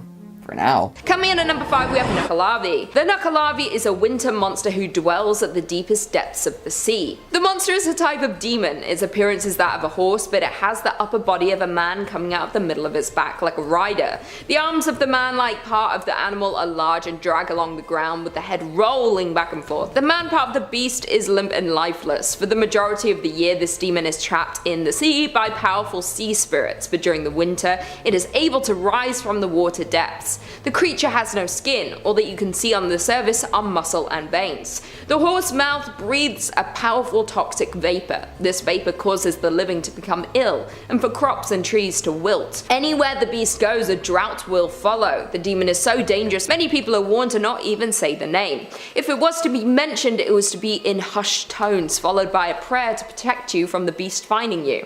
Well, I wish I knew that before I was saying its name at the beginning of this number. Some say the creature is responsible for all the great plagues and when people are having trouble with their livestock or harvest. If you were to see the creature, it would begin to pursue you. Once you have looked at it, there is no escape. It will be relentless in its pursuit of you. It does, however, have one weakness. As a creature of the sea and of sickness, it is unable to stand on or cross fresh water. The only escape is to find and immerse yourself in fresh water, so it has no way to reach you. Once you have done this, it should give up its pursuit. Coming in at number 4, we have Yuki-onna. Yuki Onna is a Japanese spirit. She is a deadly monster, also referred to as Snow Woman. It is believed that she was once a beautiful young woman who was traveling in winter. She was hit by a heavy snowstorm and perished. It is said she now brings storms and freezing temperatures with her. There have been many different stories of people having interactions with her spirit. Some say she appears to travelers to lead them astray. She offers to guide them through the storm to safety, but then leads them deeper into the storm so they pass away due to the extreme exposure to the cold. Others have seen her with a child in her arms known as Yukinko. The child wears a straw snow cloak that is traditional in Japan. Yuki Onna will freeze anyone who attempts to take the child from her. Sometimes she even goes into people's homes. She will burst open the doors and open the windows. She'll bring the storm into their home to freeze them in their sleep. The reasons for her attacks are unknown. Some say there is no reason, that her actions are random. Others think she is not aware of her actions. She was simply cursed by the storm that took her life. There is currently no way to escape from the Snow Woman. There are stories of her showing mercy and sparing people, but why she does this we don't know. The best way to stay safe from her is to avoid any extreme weather conditions during winter, or you might just get to meet her yourself. Coming in at number 3 we have Chenu. Chenu bears some similarities to the Wendigo. It comes from the Wabanti tribes of the northeast of the US. The thing that many people find terrifying about the Chenu is that it was once human. A Chenu is created when a human being commits cannibalism, or if they refuse to help feed someone who is starving. This then causes the human heart to freeze and turn to pure ice. Once this happens, they begin to change into the Chenu. Chenus are giant compared to their original form. Once transformed, they look like a wolf-like man with chunk of flesh missing from their body, where they have eaten parts of their own flesh. It will often camouflage itself to blend in with its environment in the forest. It will stick fallen branches and leaves to its flesh. Their home is in the mountains of the far icy north. They will only venture down to the forest when hungry. They'll often come across unsuspecting campers or lost hikers. They take many lives during the winter due to tourists visiting for the ski season. Once someone has been turned into the Chenu, there is still hope for them. There is a special medicine known only to the local tribes. If they drink it, they will vomit up the heart of the ice, and of anyone they may have consumed, and they will turn back into a man. The only other way to stop a Chenu is to trap them. Often it's impossible to save the person they once were, as they rescue to drink the medicine once transformed. They are powerful and angry creatures. They can be almost unstoppable if you had to face them in combat. Once being human means they have the same intelligence as we do and cannot be tricked like you might be able to other beasts. The tribes often told the story of the Chenu during winter when food was hard to find and they would often not have enough to go around. It was to deter them from turning to cannibalism to survive. Fair enough, just don't eat people. Coming in at number 2 we have Ijark. The Ijark is a powerful spirit. The story goes that they were created when they wandered too far north. They went to the coldest northern point they could reach. They say that they ended up getting caught between life and death. While they were trapped within this void, they became a shapeshifter. Having crossed the veil of the living, they were able to bend it to their will. The only thing that the shapeshifter cannot change is their blood red eyes. This is the only indicator that the person is an imposter who has changed into their current form. Its true form looks like any usual person until you see its face. Its eyes and mouth are sideways. It's said that if you were to look at it directly, it will disappear, but people have seen it from the corner of their eyes and have been able to create a description from this. It is said that they target unsuspecting travelers. They will disorient them so that even if their destination was in sight, they would become lost and led far away from the path they were on. It is said they would often create and live in colonies together and will confuse those who track them down to stop anyone from entering their territory. Sometimes, however, when they choose, the living does enter their realm. They will drag the living to the realm of the undead. Many people will have had an experience with these beings and never knew it. They leave you stranded with memory loss. You will suddenly feel lost, unable to remember where you were heading in the first place. Do you think you have met one before? I probably have.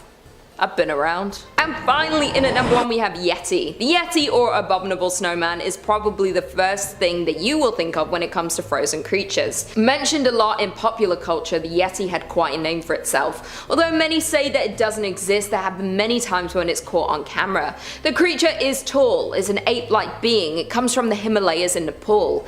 It's covered in soft white hair, like fresh snow, as to blend in with its environment. It is known to attack if humans come across its habitat or even wonders to local towns. The old tribes of the area used to worship the Yeti as a spirit of nature protecting the mountains. The creature is terrifying to encounter with large teeth and claws. While stood up, it towers over all the animals and humans. In the 20th century, there were many reported sightings of the creature. People were increasingly making attempts to scale the mountains to catch a sight of the Yeti. People found strange tracks or saw the creature from afar. One team even brought back hairs they claimed belonged to the animal that they had found on their investigation of the mountain. In the 1950s, the United States thought that finding the Yeti was so likely that they created a permit that you could obtain if you followed the rules it had in place. The first was that you were not allowed to look for the Yeti unless you had a permit, and the government knew when your expedition would take place. The second rule was that you were not allowed to harm the creature unless in self-defense. The third was that the Nepalese government had to approve any news reporting on the animal's discovery. Many people today still go looking for the creature, since hundreds of people go missing in the mountains each year. It's not something I would recommend any of you do. I mean, they could just be going missing because it's cold, you know? Bit of a chill.